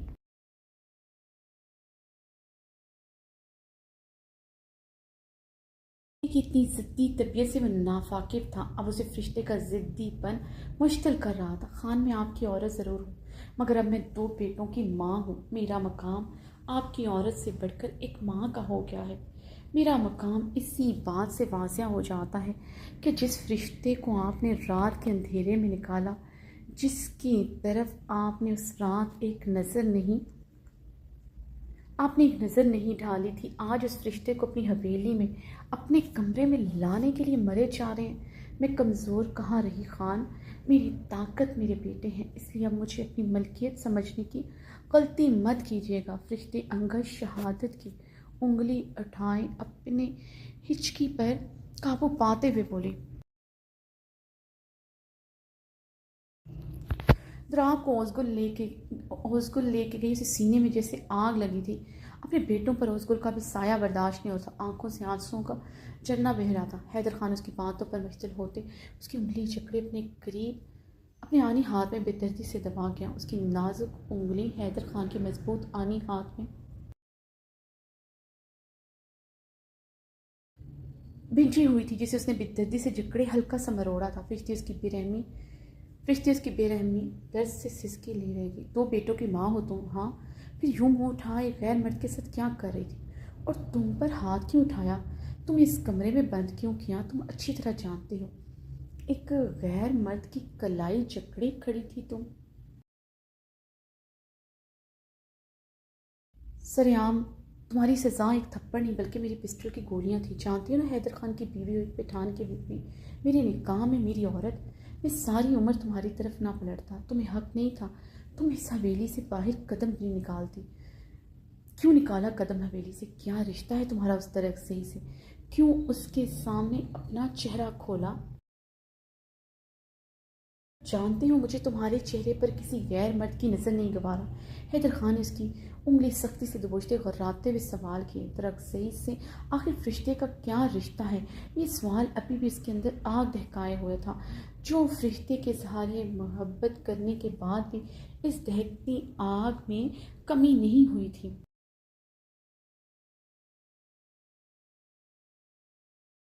सही से मेरा क्या रिश्ता है आप जानने का कोई हक नहीं रखते, ना मैं कभी आपको बताऊंगी। फरिश्ते, हैदर खान ने चीखते उसे मारने के लिए हाथ उठाया था। बर्दाश्त नहीं हो रही थी मुकाबिल की इतनी सरशत नाफरमानी। गलती पर होते उसकी आंखों में आंखें डाले खड़ी थी वो गलती पर होते उसकी आंखों में आंखें डाले खड़ी थी किसी गैर खैर मर्द की कलाई जकड़ना वो खुद अच्छी तरह जानती थी। ये गलती नहीं, गुनाह है। 5 साल पहले उसके ज़रा से छूने पर कैसे वो दोज़ख की आग से डरी थी, और आज उसे किसी गैर मर्द की कलाई जकड़ने पर ज़रा भी निदामत, ज़रा भी पशेमानी ना थी। फरिश्ते हैदर खान के हाथ उठाने पर डर कर 2 कदम पीछे हुई थी। 5 घंटे पहले जाने वाली थप्पड़ की चिंचिनाहट अभी तक गाल पर महसूस होती। हैदर खान उसकी आंखों में डर और उसके होंठों पर जख्म देखते हवा में मुअल्लक कर अपना हाथ हवा में मुअल्लक कर अपने पहलू में गिराते दबोच गया था। फरिश्ते गाल पर हाथ रखे सर नफ़ी में हिलाते अब कई कदम पीछे हुई थी। हम कैसे पठान हैं आप खान? कैसी गैरत है आपकी। अपनी बीवी को अपनी बीवी को रात के अंधेरे में घर से निकाल दिया और 7 महीने तक अपनी औरत अपनी गैरत का पता नहीं किया। अब अपने बच्चे को देखकर आपकी गैरत जागी। अगर आपके बच्चे मेरे पास ना होते, आपकी ये गैरत कभी ना जागती, कभी मेरा पता ना करते। फरिश्ते ने रोते हुए शिकवा किया था।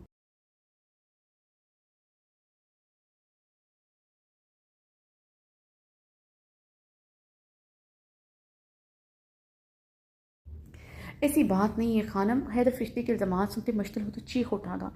ऐसी ही बात है खान, आपको आज भी फरिश्ते की ज़रूरत नहीं, बल्कि अपने बेटों की मोहब्बत आपको मेरी तरफ लाई। फरिश्ते भी हैदर खान की बात काटते चीखी थी। तुम मुझ पर इल्ज़ाम नहीं लगा सकते, बल्कि मेरी गुनाहगार तुम हो खानम। तुमने कैसे मुझसे इतनी बड़ी बड़ी बात छुपाई। तुम मेरे बच्चों की माँ बनने वाली, क्यों छुपाया खानम, क्यों? हैदर खान ने फरिश्ते के बाजुओं से पकड़े पूरी तरह झंझोड़ा था। खान, जब आपकी हवेली से निकली मुझे होश ना थी, आपको क्या बता दी। 2 दिन तो मुझे होश ही नहीं आया। जब होश आया तो पता चला मेरे पहलू में आपका खून परवान चढ़ रहा है।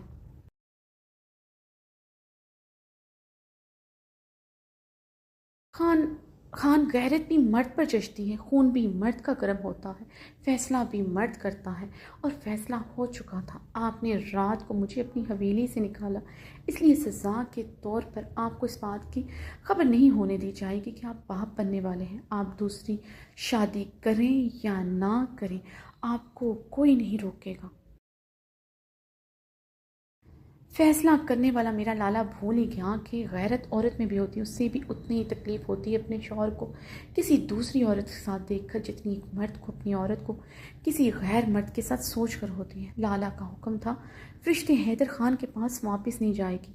वो हैदर खान की बेवफाई बर्दाश्त करेगी और मुझे अपने लाला का हुक्म मानना ही था। आपने अपनी हवेली से निकाल दिया, मैं खामोशी से निकल गई। लाला ने कहा, वापस आपके पास नहीं जाऊंगी, मैंने खामोशी से मान लिया। मुझे फ़ैसले का इख्तियार दिया ही नहीं जो मैं फ़ैसला करती। फरिश्ते ने कर्ब से सिसकी ली थी। हैदर खान लब भींचे बेबसी से उसे रोते हुए देख रहा।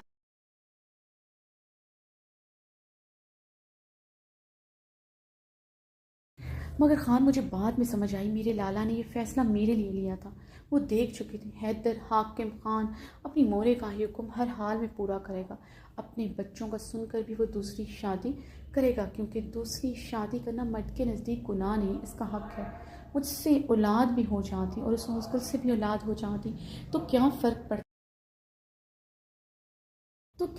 पड़ता। औज़गुल और फरिश्ते एक जगह पर भी रह लेती, आपकी तो नस्ल ही बढ़ती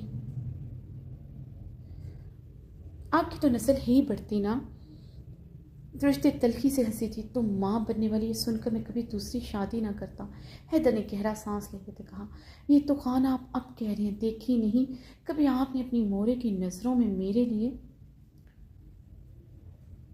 नफ़रत। खान, उन्हें मेरे बांझपन से खार नहीं थी, वो बर्दाश्त नहीं कर सकी थी आपने उन पर किसी को फौकियत दी। आपने उनके खिलाफ जाकर मुझसे शादी की थी। वो हर हाल में आपकी दूसरी शादी करवाती और आप अपनी मोरे के लिए दूसरी शादी ज़रूर करते।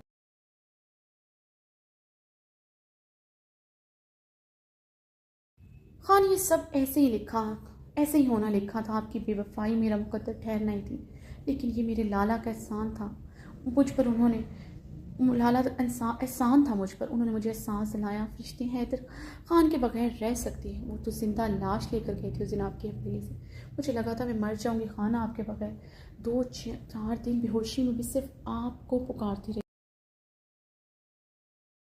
लेकिन इतनी मोहब्बत करने के बावजूद भी फरिश्ते आपके साथ रहना नहीं चाहती। फरिश्ते ने रोते हुए हिचकी ली थी, खानम ऐसे मत बोलो, मैं तुम्हारे बगैर नहीं रह सकता, मैं मर जाऊंगा खानम तुम्हारे बगैर। हैदर ने उसे कमर से जकड़े अपने करीब करते तड़पते हुए उसकी ठोड़ी के स्याह घनघोर दिल पर अपने लब रखे अपने दहकते लब रखे थे, जिस दिल ने इसे 7 महीनों से बेचैन करके रखा था। हैदर खान ने अपनी शिद्दत से उसे गीला किया था, फरिश्ते से अपने कांपते हाथों से दूर करके थी। खान, आप रह सकते हैं मेरे बगैर, वरना ये 7 माह कभी ना रहती। आपकी दूसरी शादी का इतना दुख नहीं है, आपकी 7 माह की लात तलकी और बेगानगी का मुझे बेहद दुख है। आपकी 7 माह की लातलकी और बेगानगी ने मुझे मारा है। फरिश्ते हैदर खान को दोनों हाथों से खुद से दूर करते पीछे को होते बोली, खानम, मैंने तुम्हें सिर्फ इसलिए जाने दिया क्योंकि मैं नहीं चाहता था तुम्हें औज़गुल और मोरी तकलीफ़ पहुँचाएं। तुम्हारी हालत देखकर मैंने ये फ़ैसला लिया था। मैं जानता था तुम उनका मुकाबला नहीं कर सकती। मैंने यही सोचा था मैं जानता था तुम उनका मुकाबला नहीं कर सकती। मैंने यही सोचा और उसगुल से औलाद होने के बाद तुम्हें अपने पास ले आऊँगा। तब तक मोरे भी तुम्हें कबूल कर लेंगी। मगर खानम, इन 7 माह में ऐसा कोई लम्हा नहीं था जब मैंने तुम्हें सोचा ही ना हो। मैं हर सांस के साथ तुम्हें सोचता था। और उसगुल से बताए हुए उसगुल के साथ बताए हुए गुर्बत के लम्हात में भी मुझे सोचते थे। कल रात उसगुल से अपना हक लेते हुए मुझे सोच रहे थे। हक लेते हुए भी मुझे सोच रहे फरिश्ते ने हैदर खान की बात करते ऐसे जाया अंदाज में पूछा। हैदर खान ने अपनी घनी मुझ पर हाथ फेरा। उसकी की बात पर वो भी तक तड़प रही थी। ये इसकी आंखों के गुलाबीपन से वाज़ेह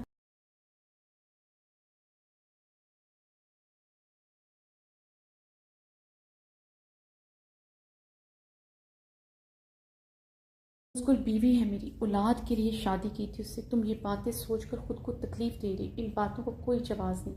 वो एक कमरे में मेरे साथ रहती है। मियाँ बीवी की गुर्बत सिर्फ मोहब्बत से नहीं, ज़रूरत से भी मशरूत होती है। हैदर खान ने फरिश्ते की गुलाबी आंखों को बगौर देखते संजीदगी से कहा, तो खान मानते हैं ना, मेरे मुतबादिल के तौर पर उसको आपके पास थी आपकी ज़रूरत पूरी करने के लिए। खान, आपने सोच समझ कर गेम खेल ली है। मुझे हवेली से निकाल कर आपका कमरा और रातें आबाद हो गई थी। आप झूठ बोलते हैं, आपको मेरी याद आई। तन्हाई मेरे मुकद्दर में आई थी। इस 7 महीने में हर लम्हा हर पल मैंने आपको याद किया है। आप कल उसको आपकी ज़रूरत थी, आज आपके बेटों की वजह से मैं आपकी ज़रूरत हूँ। मोहब्बत कहाँ है इसमें, बताएं मुझे। फरिश्ते ने भीगे लहजे में चटकते हुए सवाल किया। खानम, बात ख़त्म करो। ओज़गुल को तुम कबूल कर चुकी थी। अब ये रोने धोने और शिकवा करने का कोई फ़ायदा नहीं। हैदर खान ने लब भींचते कहा,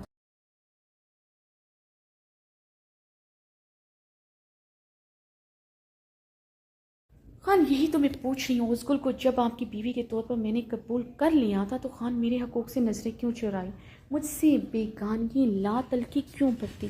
क्या मैं इतनी आरज़ा थी आपके लिए? उसगुल के हकूक़ का ख्याल था मेरा नहीं, या फिर उसगुल कमवारी थी आपके नज़दीक? वो आपके नज़दीक वो अहमियत रखती थी। मैं भरताई हो रहा जिसकी कोई वक़्त। खानम, हैदर खान का हाथ एक बार फिर से फरिश्ते को मारने के लिए उठा था, मगर इस बार वो मुड़ते हुए गुस्से से पूरी कुव्वत से अपनी चौड़ी हथेली का मुक्का बनाए दीवार पर मार गया था। फरिश्ते डरते हुए पीछे हुई थी।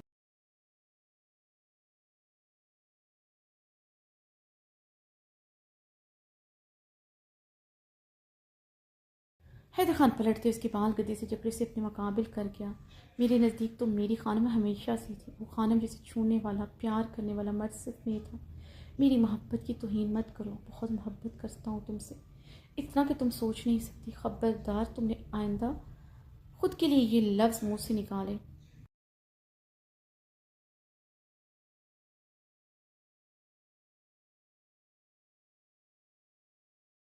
हैदर इसके चेहरे पर सिलकती सांसें छोड़ते कर आया। खान, ये लफ्ज़ बहुत बार आपकी मोरे आपकी बीवी के मुंह से सुने हैं। आपकी लातलकी ने यही एहसास दिलाया। फरिश्ते हैदर खान की शर्ट जकड़ी शिद्दत से रोती थी। खानम, तुम्हें तकलीफ़ ना पहुंची, सिर्फ इसलिए जाने दिया। रिश्तों के मामले में बहुत कमज़ोर। मोरे से शदीद मोहब्बत करता हूँ। उनके हार्ट अटैक से डर गया था, आज भी डरता हूँ। सिर्फ इसलिए उनकी बात मानी। दिल में औलाद की मोहब्बत में भी थी। तुम ठीक कह रही है, दूसरी शादी अपना हक समझ कर की कि खुदा औलाद भी दे देगा और मेरी जन्नत भी खुश रहेगी। लेकिन तुम्हें छोड़ने का कभी नहीं सोचा था। अगर तुम अजियत में चली हो, यहाँ मैं भी दिन रात अजियत में चला हूँ। हैदर खान ने फरिश्ते का चेहरा थामते उसके लब बहते आंसुओं पर अपने लब रखे। नहीं खान, आप इतने कमज़ोर नहीं हैं जो अपने मोरे को समझा नहीं सकते थे, समझा सकते थे। उनके कदमों में हाथ जोड़कर बैठ जाते। मोरे थी, आपकी तड़प उठती, मगर आपने लड़े बगैर हथियार डाले। आपको मुझसे बेवफाई करना लड़ने से ज़्यादा आसान लगा था, क्योंकि आप औलाद चाहते थे, क्योंकि आप औलाद चाहते थे। आपको पता था फरिश्ते कमज़ोर है, अपने हक़ के लिए कभी नहीं लड़ेगी, और उसको से शादी की सूरत में औलाद मिल जाएगी। फरिश्ते की सूरत में आपकी मोहब्बत भी आपके करीब रहेगी। खानम, क्या गलत था औलाद की ख्वाहिश करना? क्या गलत किया? हैदर ने से अपनी बात से पीछे न हटते देखकर कर्ब से पूछा। उसकी किसी सफाई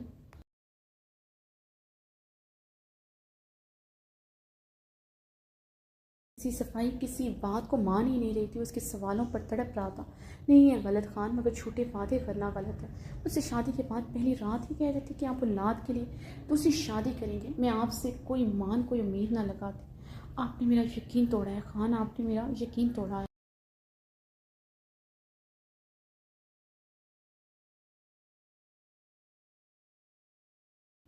खान, मेरा मान तोड़ा जो अब कभी नहीं जुड़ सकता। फरिश्ते रोते हुए बोली। खान, अब जो होना था वो हो गया, तुम तो रात सराप अब मेरे पास रहोगे। हैदर खान ने सख्ती से अपनी बात पर कायम रहते देखकर सख्ती से अपना फैसला सुनाया। वो इसे किसी सूरत अब खुद से दूर नहीं उसे किसी सूरत अब खुद से दूर नहीं जाने दे सकता था।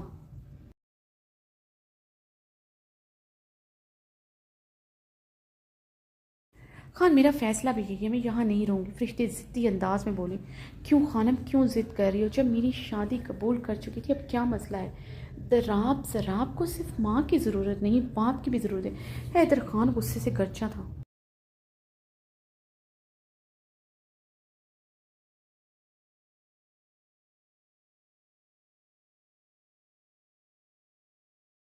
खान, मैंने आपकी दूसरी शादी कबूल की है, आज भी करती हूँ। मुझे डर लगता है खान, आप मुझे फिर से छोड़ दें, फिर से अपनी मोरे के आगे हुक्म के आगे मजबूर हो जाएं कि मुझसे दराब ज़राब छीन लेंगे।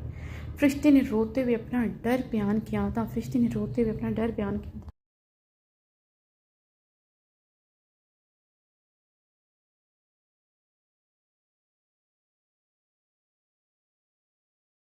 खान, मैं ऐसा क्यों करूँगा? मेरे बेटों की माँ हो तुम। हैदर खान ने अपनी हल्की घनी भेड़ जो जलाते हुए रखी। खान, बेटों की माँ होने से पहले आपकी बीवी थी। जब अपनी बीवी की तकलीफ नज़र नहीं आई, अपने बेटों की माँ की भी नज़र नहीं आएगी।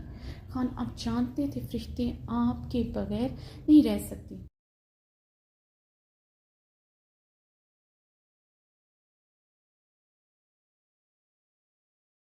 जानते थे फरिश्ते आपके बगैर मर जाएगी, फिर भी आपने मुझे अपनी हवेली से जाने दिया। अब आपको पता है मेरी कमज़ोरी मेरे बेटे हैं। आप जैसा जालिम इंसान अब मुझे मेरे बेटे छीन कर तकलीफ़ देगा, क्योंकि फरिश्ते की अहमियत न कल आपके नज़दीक थी ना आज है। इसलिए मुझे जाने दें। फरिश्ते अपनी चादर सर पर ओढ़ते हुए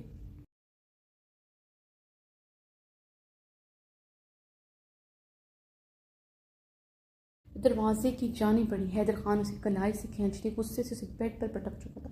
खाना, तुम्हें हवेली से जाने देना मेरी गलती थी, जिसका मैं दावा मैं अब करूँगा। अब कभी तुम्हें खुद से दूर नहीं जाने दूंगा। तुम में और मेरे बेटों में मेरी जान बसती है। अपनी जान एक बार और किसी को निकालने नहीं दूंगा। हैदर खान गुस्से से बोलते दरवाजे की जाने बढ़ा।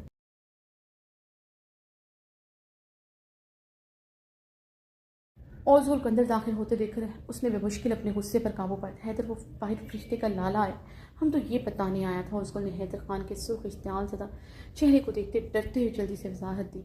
हैदर फरिश्ते को एक नज़र देखता अपनी शाल गर्दन में झटकता कमरे से बाहर निकल गया था।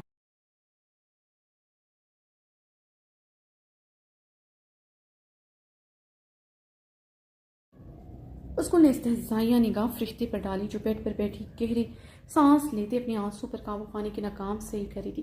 हैदर खान, तुम्हारे बेटे की वजह से तुम्हें यहाँ लाया, क्योंकि मैं माँ नहीं बन सकता। ये नहीं, तुम्हें सिर्फ इसलिए लाया है क्योंकि तुम इसके बेटों की माँ है, वरना तुम्हारा कोई वक़्त नहीं इसकी नज़रों में। तुम यहाँ आ गया है।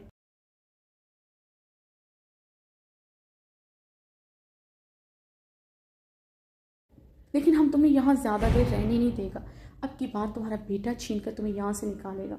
और उसगुल फरिश्ते के करीब जाते घर आई थी। फरिश्ते गुस्से से बेड से उठी थी और उसगुल करीब जाते उसके मुंह पर ज़ोरदार थप्पड़ मारा था।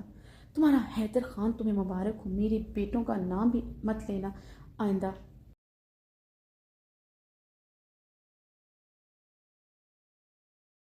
ज़रा पर मैं तुम्हारा साया भी नहीं पड़ने दूंगी। फरिश्ते एक एक लफ्ज़ जमाती अपनी चादर ठीक करते कमरे से निकल गई थी। अरहम खानज़ादा सुर्ख चेहरे के साथ हैदर खान की हवेली के मर्दान खाने में चक्कर लगा रहा था। दरगज़ई के फ़ोन कॉल पर उसी लम्हे इस्लामाबाद से यहाँ चला आया था। 4 घंटे का सफ़र उसने कैसे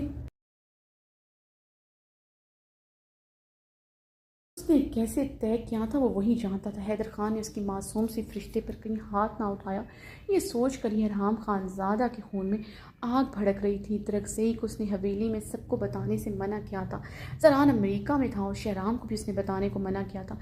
ज़रान शहराम अच्छे खासे जज्बाती थे।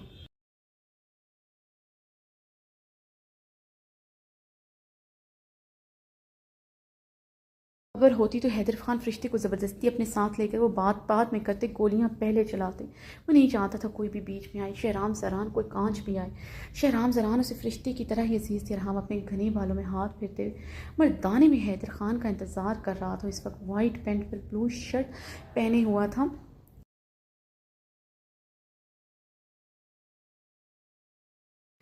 जिस पर वाइट ही कोट पहन रखा था। इसरारी अंदाज में चक्कर लगा रहा था। हैदर खान को मर्दान खाने में दाखिल होते देखकर तैशो इश्तियाल से अरहाम के पूरे वजूद की रगें ज़ाहिर हुई थी। अरहाम ने अपनी पॉकेट से सिगरेट लाइटर निकाल कर जलाते हुए से अपने लबों से लगाए, अपने अंदर उठते गुस्से पर मुश्किल काबू पाया। हैदर खान को देख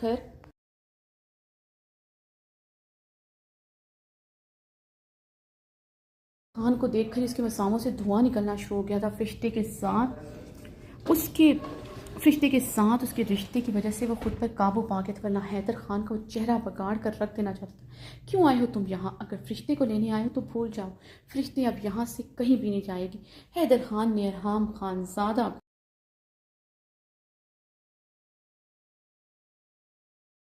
को घूरते हुए सोफे पर बैठ के टांग पर टांग जमाई थी। हैदर खान, किस बात की इतनी अकड़ दिखा रहे हो कि इस वक्त मैं तुम्हारी हवेली में हूँ या बाहर तुम्हारे गार्ड्स खड़े? एक बात याद रखना, ना तुम और तुम्हारे गार्ड्स मुझे मेरी बहन को यहाँ से ले जाने से रोक सकते हैं। अरहाम ने अपनी कोट की पॉकेट से पिस्टल निकाल कर हैदर खान पिस्टल निकाल कर हैदर खान के पर उसी लम्हे थामे उसको अपने किसी भी अमल पर शर्मिंदा ना देखकर अरहाम के तन बदन में आग देख हाँ, और उसको अपने किसी अमल पर शर्मिंदा ना देखकर अरहाम के तन बदन में आग दहकी थी। मर्दाने में खड़े हैदर खान के गार्ड जल्दी से अंदर बढ़ते अरहाम पर बंदूकें तान चुके थे। हैदर खान अरहाम को देखकर एहतजाजिया मुस्कुराते हुए खड़ा होते उसके मुकाबिल हुआ। गार्ड्स को हाथ के इशारे से दूर होने को कहा।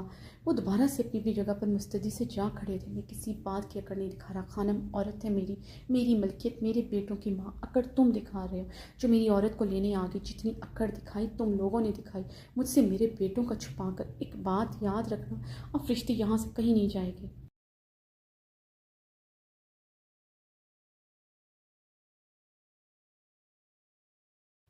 हैदर खान ने अरहाम के सुर्ख चेहरे को देखते कि एक लफ्ज़ छिपाया था उसके बच्चों का। अरहाम ने छुपाया। हैदर खान का बस नहीं चल रहा था, अपनी पिस्टल की गोलियां मुकाबले के सीने में तार दी।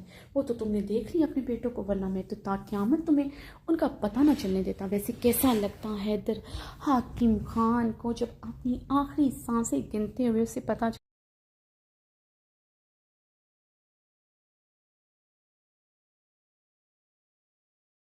पता चलता वो 2 जवान बेटों का बाप है। कैसा लगता? सांसें ही अटक जाती ना तुम्हारी, मरने के भी काबिल ना रहते। अरहाम तंसिया मुस्कुराया था। अरहाम के तंज पर हैदर खान की रंगत में शदीद सुर्खियाँ गिरी थी। अरहाम हैदर खान की रंगत में सुर्खियाँ गुली देकर गहरा मुस्कुराया।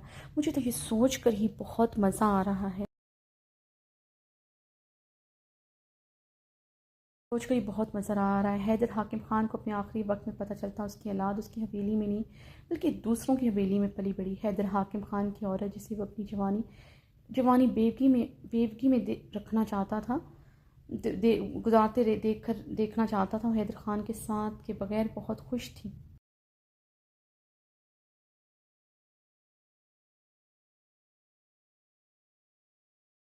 खान की गैरत की लोग मिसालें देते। अरहाम ने हैदर की आंखों में सुर्ख डोरे देते देखकर सिगरेट का गहरा कश लिया। वैसे तुम्हारी गैरत की मिसालें अभी भी सब देंगे जब तुम्हारी औरत तुम्हारे साथ नहीं रहेगी। तुम्हारे बेटे भी तुम्हारी हवेली में नहीं पले पड़ेंगे। आराम हैदर खान की स्याह आंखों में आराम हैदर खान की स्याह आंखों में देख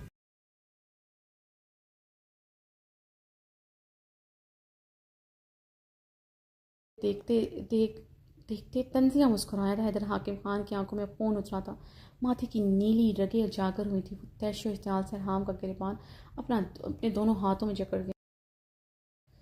आंखों में खून उतरा था, माथे की नीली रगें जारी तैश व इश्तियाल से अरहाम का गिरबान अपने दोनों हाथों में जकड़ गया। मैं तुम्हारी जान ले लूँगा अगर तुमने मज़ीद बकवास की। हैदर हलक के बल खून शाम दरिंदे की मानिंद गर्राया। अरहाम के लफ्ज़ नहीं पत्थर थे जो उसे पढ़ते लहू लहान कर चुके थे। क्या हुआ? गैरत जोश में आ गई। ये गैरत तब दिखाते जब उसे रात के अंधेरे में मेरे साथ जाने दिया था। हैदर खान को घूरते हुए एक ही झटके से अपना गिरबान छुड़वाया।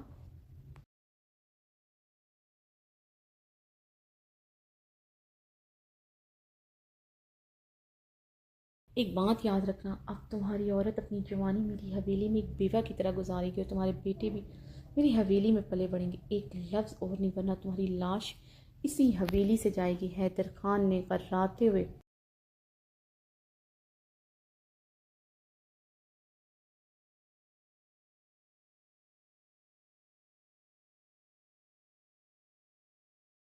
खान ने घराते हुए अपनी कमीज से पिस्टल निकाल कर अरहाम के सीने पर रखी। अरहाम इस्तज़ा मुस्कुरा कर रह गया था। खान फरिश्ते भागते हुए हैदर खान के मुकाबले आई थी। खान पिस्टल हटाए, मेरे लाला पर एक आँच भी आई, मैं बर्दाश्त नहीं करूँगी। खान पिस्टल हटाए, मेरे लाला पर एक आँच भी आई, मैं बर्दाश्त नहीं करूँगी।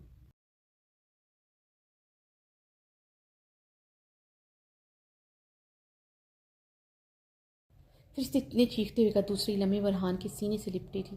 लाला आप ठीक है ना? फरिश्ते ने अरहान के सीने से लिपटते अरहाम की देखते अरहाम की आंखों में देखते भीगे ने पूछा। मैं ठीक हूँ, मेरी फिक्र मत करो। अरहाम ने फरिश्ते के सर पर हाथ रखा था।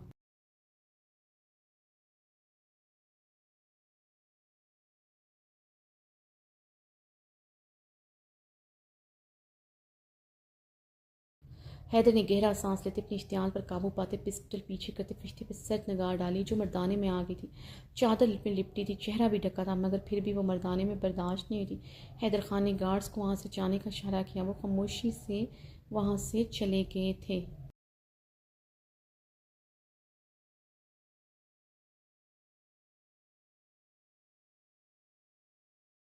खानम औरत का मर्दाने में कोई काम नहीं होता, जानती हो फिर तुम क्यों आई मर्दाने में? हैदर खान ने पिस्टल पीछे करते खुद पर काबू पाते कहा। हैदर खान की झूठी गैरत मत जताओ। जब रात के अंधेरे में अपनी औरत को अपनी हवेली से जानी थी तब ये गैरत कहाँ थी? बात पर पिस्टल निकालने से चेहरा सुर्ख होने से गैरत साबित नहीं होती।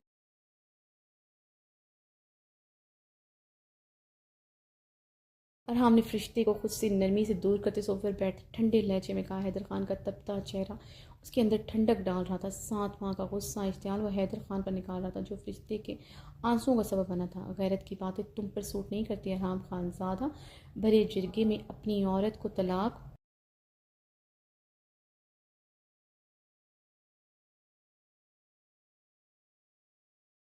तलाक तुमने दी थी। कैसे कैसे इल्ज़ाम लगे थे तुम पर कि तुम्हारी सरदारी से भी हाथ धोना पड़ा था। मैंने तो सिर्फ अपनी औरत को उसके भाई के साथ जाने दिया था। हैदर खान ने घनी भीड़ पर हाथ फेरते अरहाम को सुलगाया था। अरहाम की बातें उसके अंदर आग लगा।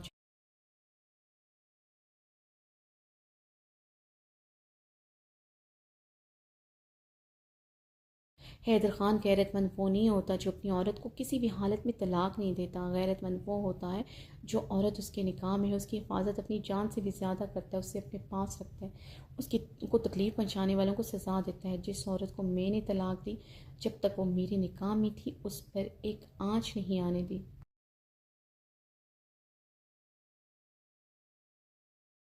कुछ नहीं आने जिसे कभी अपने घर की दहलीज पार नहीं करने दी। उसने मेरी हवेली तब ही छोड़ी जब उस पर मेरा हक ख़त्म हो चुका था। और हाम खानजादा ने दोबारा पलट कर उस औरत पर एक निगाह नहीं डाली जो मेरे निकाह में है। उसकी इज़्ज़त मुझे अपनी निगाह नहीं डाली जो मेरे निकाह में है। उसकी इज़्ज़त मुझे अपनी जान से बढ़कर अजीज़ है। उससे कभी एक पल के लिए मैं गाफिल नहीं हुआ, ना कभी रहूँगा। और हम सोफे से उठता हैदर के मुकाबिल होता कर जाता। तुम बताओ मुझे, फरिश्ते तुम्हारे निकाह में है, कैसे तुमने उससे लातलकी इख्तियार की, कैसे उस रात से जाने दी, कैसे उससे 7 महीने से गाफिल रहे? अगर तुम फरिश्ते से गाफिल ना रहते तो हम में से किसी को भी तुम्हें बताने की ज़रूरत ना रहती कि तुम बाप बनने वाले हो।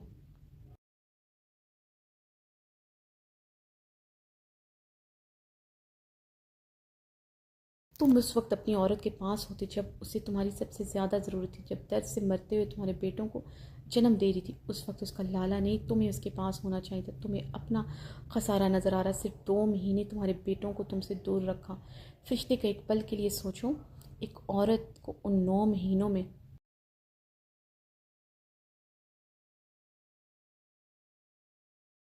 अपने घर वालों की, यहाँ तक कि अपनी माँ की भी ज़रूरत नहीं होती, अपने शोहर की ज़रूरत होती है, मगर तुम उसके पास नहीं थे। आराम हैदर खान की सुर्ख आंखों में अपनी सुर्ख आंखें गाड़े बोला। हैदर खान की सुर्ख आंखों का मरकज़ निकाब से नज़र आती फरिश्ते की गुलाबी आंखों पर था। उसकी आंखों के बहते आंसू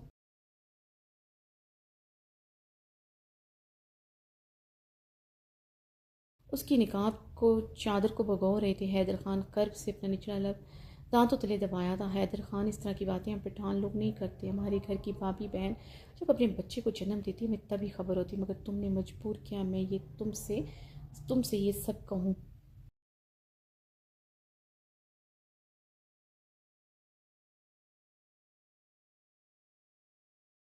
तुम्हारे होते फरिश्ते पर तुम्हारी मोरे ने हाथ उठाया। फरिश्ते पर तुम हक रखते हो, तुम्हारी मोरे नहीं। अगर तुम उस पर हाथ उठाते शायद मैं बर्दाश्त कर जाता, मगर तुम्हारी मोरे ने कैसे मेरी बहन पर हाथ उठाया? जवाब दो।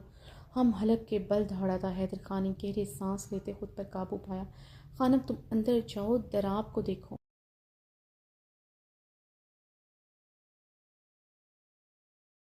मैं ज़राब को लेकर आऊँगा, मगर तुम दोनों को आज यहाँ से कहीं नहीं जाने दूंगा। हैदर खान ने सख्त लहजे में फरिश्ते को हुक्म दिया। फरिश्ते अंदर नहीं जाएगी, न ज़राब इधर आएगा। आराम ने अटल लहजे में फैसला सुनाया था। खानम, अंदर जाओ। फरिश्ते को यूं ही खड़े देखकर हैदर खान हलक के बल दहाड़ा था। हैदर खान की धाड़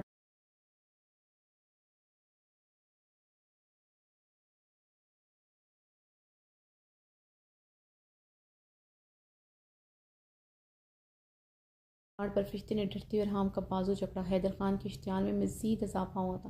वो गुस्से से फरिश्ते की तरफ बढ़ा तो फरिश्ते ने राम के बाजू को मज़ीद जकड़ा था। इससे पहले वो फरिश्ते को राम से दूर करता, रुकिया खानम ओज़गुल चीखो पुकार सुनते मर्दाने में दाखिल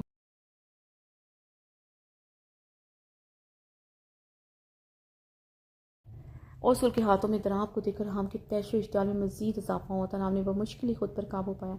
क्या हुआ हैदर, ये इतना शोर क्यों हो रहा है? रुकिया खानम ने राम को गोदते हुए पूछा। ओज़गुल, दराब को लेकर यहाँ से जाओ, ये ऊंची आवाज़ बर्दाश्त नहीं कर सकता, ये सांसें रोक लेता है अपनी।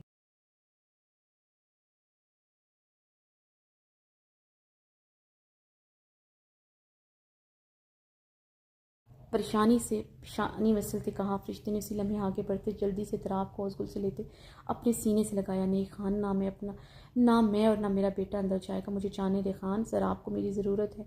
रहम करें अपने बेटों और उनकी माँ पर।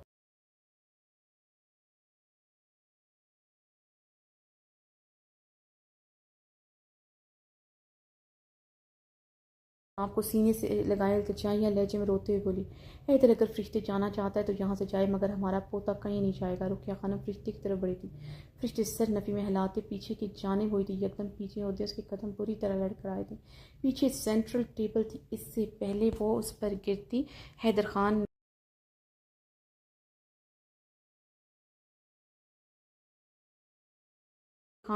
हैदर खान ने आगे बढ़ते से अपनी बाहों में थामते दराब को फरिश्ते से पकड़ते अपने सीने से लगाया। फरिश्ते फ़क्र रंगत के साथ दराब को देख रही थी। अगर हैदर खान उसे न थामता और टेबल पर जा करती, दराब को भी चोट लग सकती थी। सोच कर ही वो बुरी तरह लरज रही थी।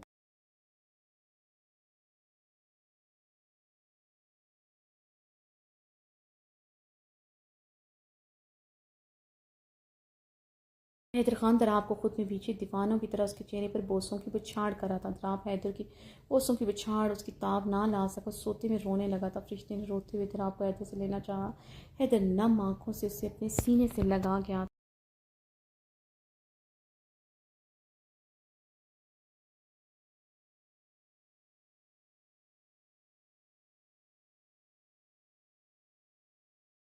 खानम ये क्या कर रही थी? अगर मेरा बेटा गिर जाता तो? हाँ, हैदर खान का बाजू सख्ती से जकड़े से अपने मुकाबिल करते कर आया। खान माम, मुझे पता नहीं चला। फरिश्ते रोते हुए बोली थी। दराब बहुत उसके हाथों से गिरने लगा था। वो अभी तक लरज रही।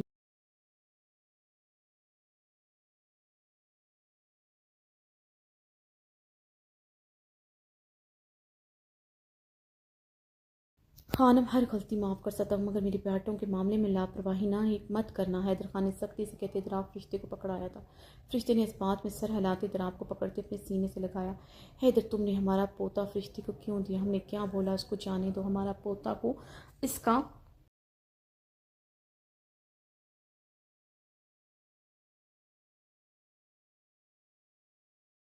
उसका ज़रूरत नहीं है। रुकिया खाना फरिश्ते के हाथों में दराब को देखते गुस्से से बोली थी। मोरे, मेरे बेटों को उनकी माँ की ज़रूरत है, वह नहीं रह सकते फरिश्ते के बगैर। ज़राब की क्या हालत हो रही थी, सोच कर मेरी सांसें अटक रही हैं, जाने दें इसे। हैदर खान ने अपनी नम आंखें फरिश्ते पर गाड़ी थी।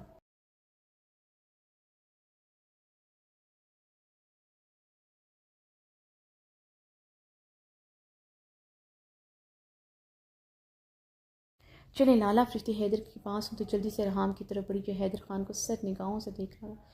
हैदर खान, आज तो तुम मेरी बहन को यहाँ ले आए, मगर आइंदा तुम्हें अपनी बहन और अपने भतीजों के पास ना देखो। रहाम हैदर खान को वार करते फरिश्ते को बाजू के हल्के में लिए फरिश्ते को बाजू के हल्के में लिए दाखिली दरवाजे की तरफ।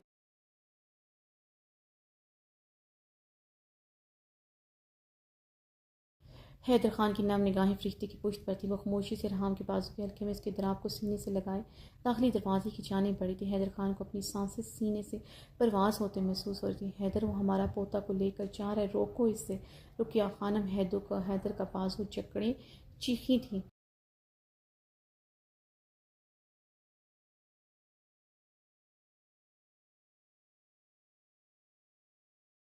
उनका दिल फट रहा था दराब को जाते देखकर। कैसे रोकूं मोरे, जब उस दिन नहीं रोका, जब वो जाते हुए मुझे आस भरी निगाहों से मुड़ पड़ कर देख रही थी। एक बार उसे रोक लूं, आज कैसे रोक सकता हूँ जब उसने जाते हुए एक बार भी मुड़ कर नहीं देखा?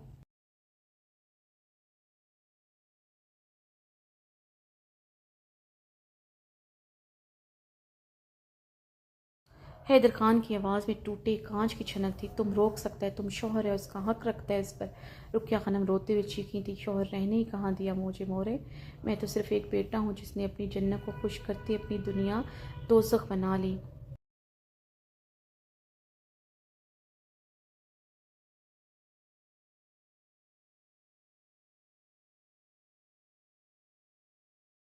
बात पर रुकिया खानम स्टिल हुई थी। हैदर खान के मजबूत हाथ पर उनकी गिरफ्त ढीली हुई थी।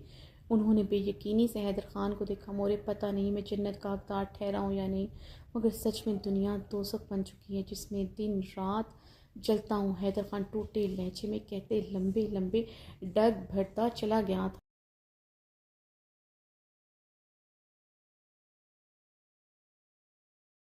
अब्रिश ने अपनी आंखें खोलते कमरे में नजरें दौड़ाई। वो सामने ही खड़ा मिरर में देखता अपनी स्याह शर्ट के बटन बंद कर रहा था। अब्रिश ने बैठते हुए कंबल गर्दन तक लपेटा था। खुद पर नज़र पड़ते वो सुर्ख हुई थी। वह रात कब सो गई उसे पता ही नहीं चला। पूरा बदन अभी भी जरान की शिद्दतों से दुख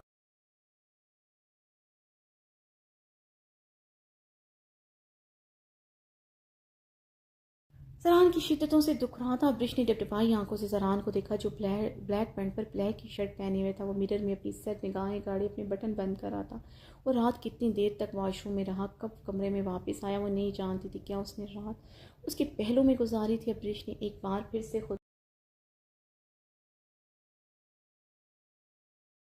को देखा था। अपनी ही सोच को जुटला की थी। अगर वो रात उसके पहलू में गुजारता तो उसे ऐसे देखे बगैर उसके बगैर उसे ऐसे देखे उसके बगैर ना रह सकता। जानती थी उसकी दीवानगी को। अगर वो सोते में उसके करीब फिर से आता, उसे खबर ज़रूर होती। उसकी शिद्दतें सहते इंसान मर सकता था, मगर सोया नहीं रह सकता था। अमरीश ने गहरे सांस लेते अपने आंसू अंदर उतारे। उसने रात बहुत बेरहमी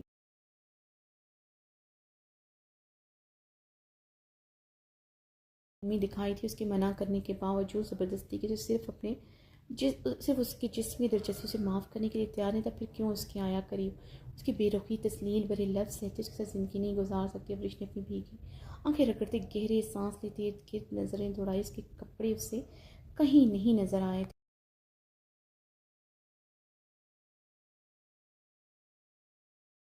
अपनी बेबसी और खिफ्त के एहसास से अपनी कंधारी लब काटते मज़ीद कंधारी किया, जहाँ उस जड़ गवार की शिद्दत से बहुत जलन हो रही थी। ज़रान ने अपने नम ज़दा बालों में उंगलियां फेरते मिरर में नजर आती अब्रिश के अक्स को बगौर देखा तो उसका चेहरा सुर्ख चेहरा देखकर उसकी तरफ बढ़ा।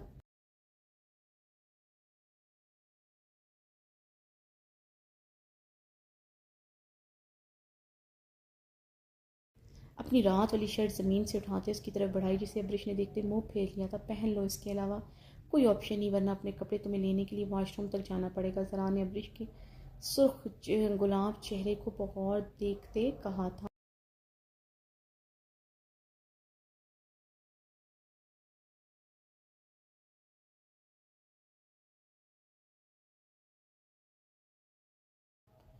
मैं तुम्हारी ये शर्ट नहीं पहनूंगी, चाहे मुझे सारा दिन इस बेड पर रहना पड़े। अब्रिश ने ज़रान को एक नज़र देखते सिलकते हुए कहा, इस शर्ट में क्या प्रॉब्लम है? तुम्हें तो आदत है इससे भी शॉर्ट और चीप नाइटीज़ पहनकर मुझे कमरे में रोकने की, या फिर आज बिना कुछ पहन कर ही मेरे आगे पीछे फिरने का इरादा है ताकि मैं बाहर ना जा सकूं? ज़रान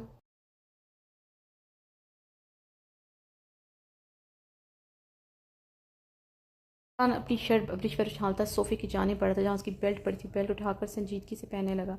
अब्रिश उसकी बात पर कान की लौं से गर्दन तक सुर पड़ती, उसे इतनी शिद्दत से मोहब्बत करती थी। उसे कमरे में रोकने के लिए बहुत शायद नाइटीज़ पहन कर फिरती थी ताकि वो नीचे मीना खाने के पास ना जाए। जरा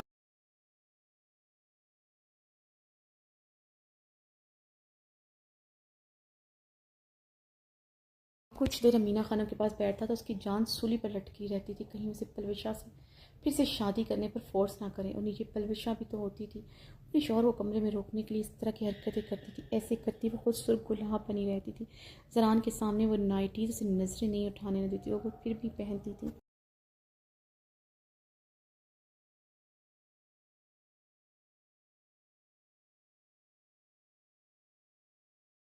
और वो भी तो फिर कहीं नहीं जाता था, पूरा पूरा दिन उसके कमरे में गुजार देता। ब्रिश की आंखें एकदम चलने लगी थी। उसका वजूद उसके लिए सिर्फ वक्त गुजार ही था। रात भी उसे ऐसे छुआ जैसे उसका खिलौना अपनी ज़रूरत पूरी करके अब उससे ला तलकी बरत रहा था। अब ब्रिश ने गहरे सांस लेते जरान की शर्ट पहनी,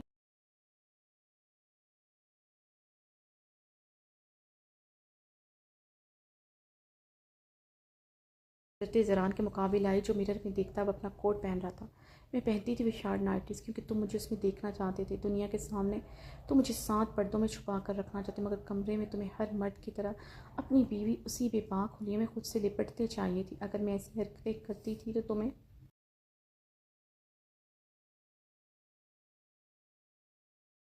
ये सोचना चाहिए था मैं कितनी इनसिक्योर हूँ। तुम्हारी जानलेवा शिद्दतें, तुम्हारी आग जैसी गुर्बत हर पल बर्दाश्त करने के लिए तैयार थी, मगर तुम कमरे से जाओ ये गवारा ना था।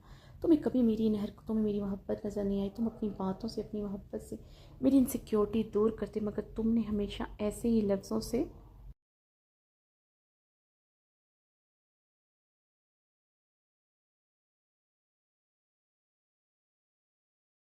मेरी रूह छलने की। अब्रिश ने ज़रान की आंखों में देखते भीगे लहजे में कहा, तुम्हारी सारी मच्योर हरकतें एक तरफ, तुम्हारा हवेली से भागना एक तरफ, इन दोनों में मुवाजना करता हूँ तो तुम्हारी हवेली से भागने वाली हरकत ठाक करके दिल पर लगती है।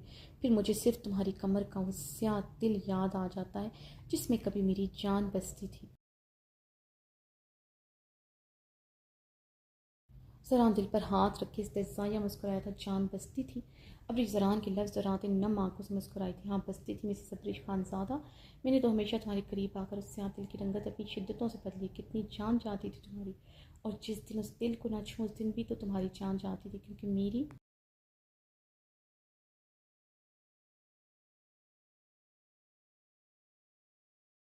शिद्दत उस दिल पर सहना तुम्हारी आदत हो चुकी थी। रात तुमने महसूस नहीं किया? मैंने उस दिल को छूना तो दूर की बात उसकी तरफ देखा भी नहीं। ज़रान उसकी नम आंखों में आंखें गाड़े बोला, ये दिल अब सारी उम्र हमारे दरमियान रहेगा ना? अब्रिश ने भीगे लहजे में सवाल किया।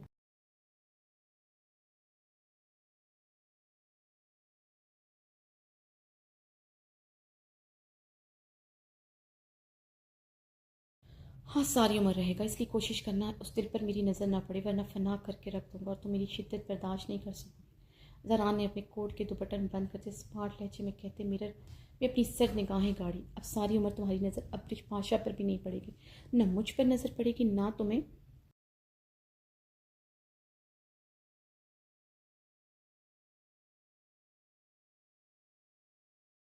नज़र आएगा। मैं तुम्हारे साथ किसी भी सूरत पाकिस्तान नहीं जाऊँगी और ये मेरा आखिरी फैसला है।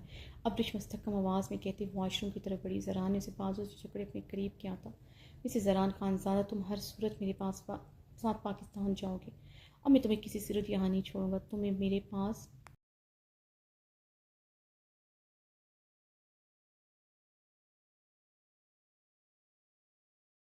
मेरे पास मेरी हवेली मेरे कमरे में अब रहना है, जहाँ तुम मेरी इजाज़त के बगैर कदम भी नहीं रखोगी। अब बाहर कदम भी नहीं रखो, अब कभी भी एक लम्हे के लिए तुम्हें खुद से दूर नहीं जाने दूंगा। ज़रान ने उसकी खूबसूरत नकोश को गहरी निगाहों से देखते उसके चेहरे पर सिलकती सांसें छोड़ी। क्यों मिस्टर खानज़ादा, मुझ पर एतबार नहीं? तुम्हें लगता है मैं ब्रिज पाशा बनकर न्यूयॉर्क की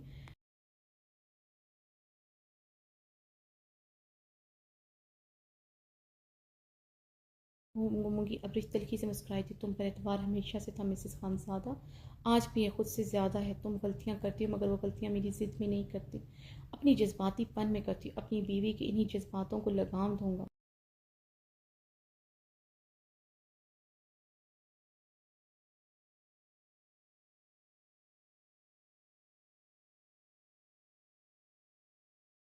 लगाम देना है मुझे, ज़रा ने गुस्से से लफ्ज़ चबाए थे। और तुम इन जज्बातों को लगाम मुझ पर चीख चिल्लाकर मुझ पर कैद में रखकर करोगे? अपने से खुद से दूर धकेलते सवाल किया। ज़रान उसे मज़ीद अपने करीब कर गया था।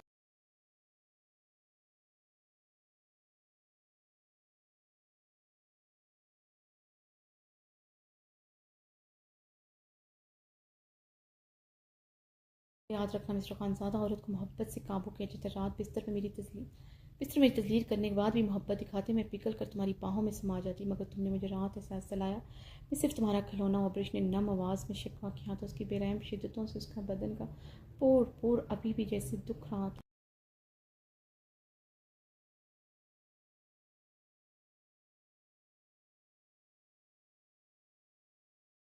तुम्हें अपना आप मेरा खिलौना इसलिए लगा क्योंकि तुमने खुद को खिलौना समझा। मेरे करीब आने से पहले तुम मेरे बहकने को मेरी हवस कह चुकी थी। 7 माह बाद अपनी महरम को देखकर बहकना तुम्हारे नज़दीक मेरी हवस थी। अगर रात मेरी शिद्दतों में अपने लिए मोहब्बत तलाश करी तुम्हें ज़रूर नज़र आती। जरा ने नरमी से कहते उसके गुलाब गालों को देखा, जहाँ उसकी शिद्दत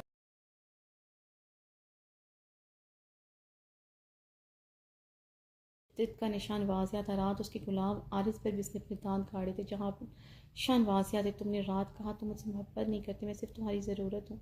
और जो बार बार मुझे मेरी संगीन गलतियाँ याद दिलाते हैं उनका क्या? मैं ऐसे तुम्हारे साथ नहीं रह सकती, और मैं गलतियाँ तुम्हारी जिद में करती हूँ।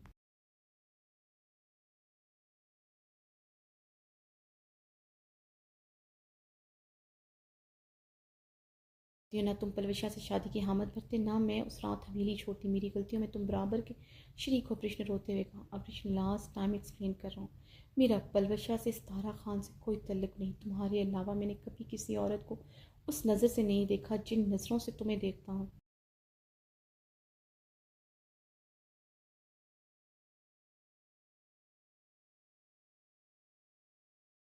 सारा खान के अपर लिप पर मोल है, ये रात मुझे तुमसे पता चला। मैंने कभी उसे इतने गौर से नहीं देखा। मुझे पता चलता उसके कहाँ कितने दिल हैं, इसलिए आइंदा मुझ पर इल्ज़ाम मत लगाना। मुझे एक ज़रूरी काम है, रात तक आ जाऊँगा। इसके बाद हमारी पाकिस्तान की फ़्लाइट है। खाना बाहर लाउंज में रखा है, खा लेना। और गलती से भी कमरे से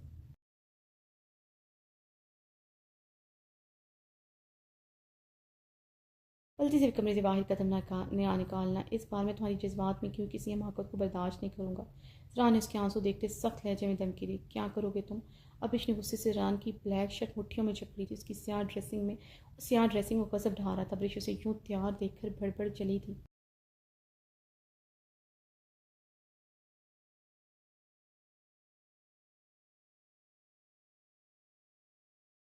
सच में तुम्हें फिर अज्जड़ गवार सवार खानज़ादा बनकर दिखाऊंगा, एक पठान बनकर दिखाऊंगा जो अपनी औरत को इस तरह भागने पर उसे एक ही सज़ा सुनाते हैं, सज़ाए मौत।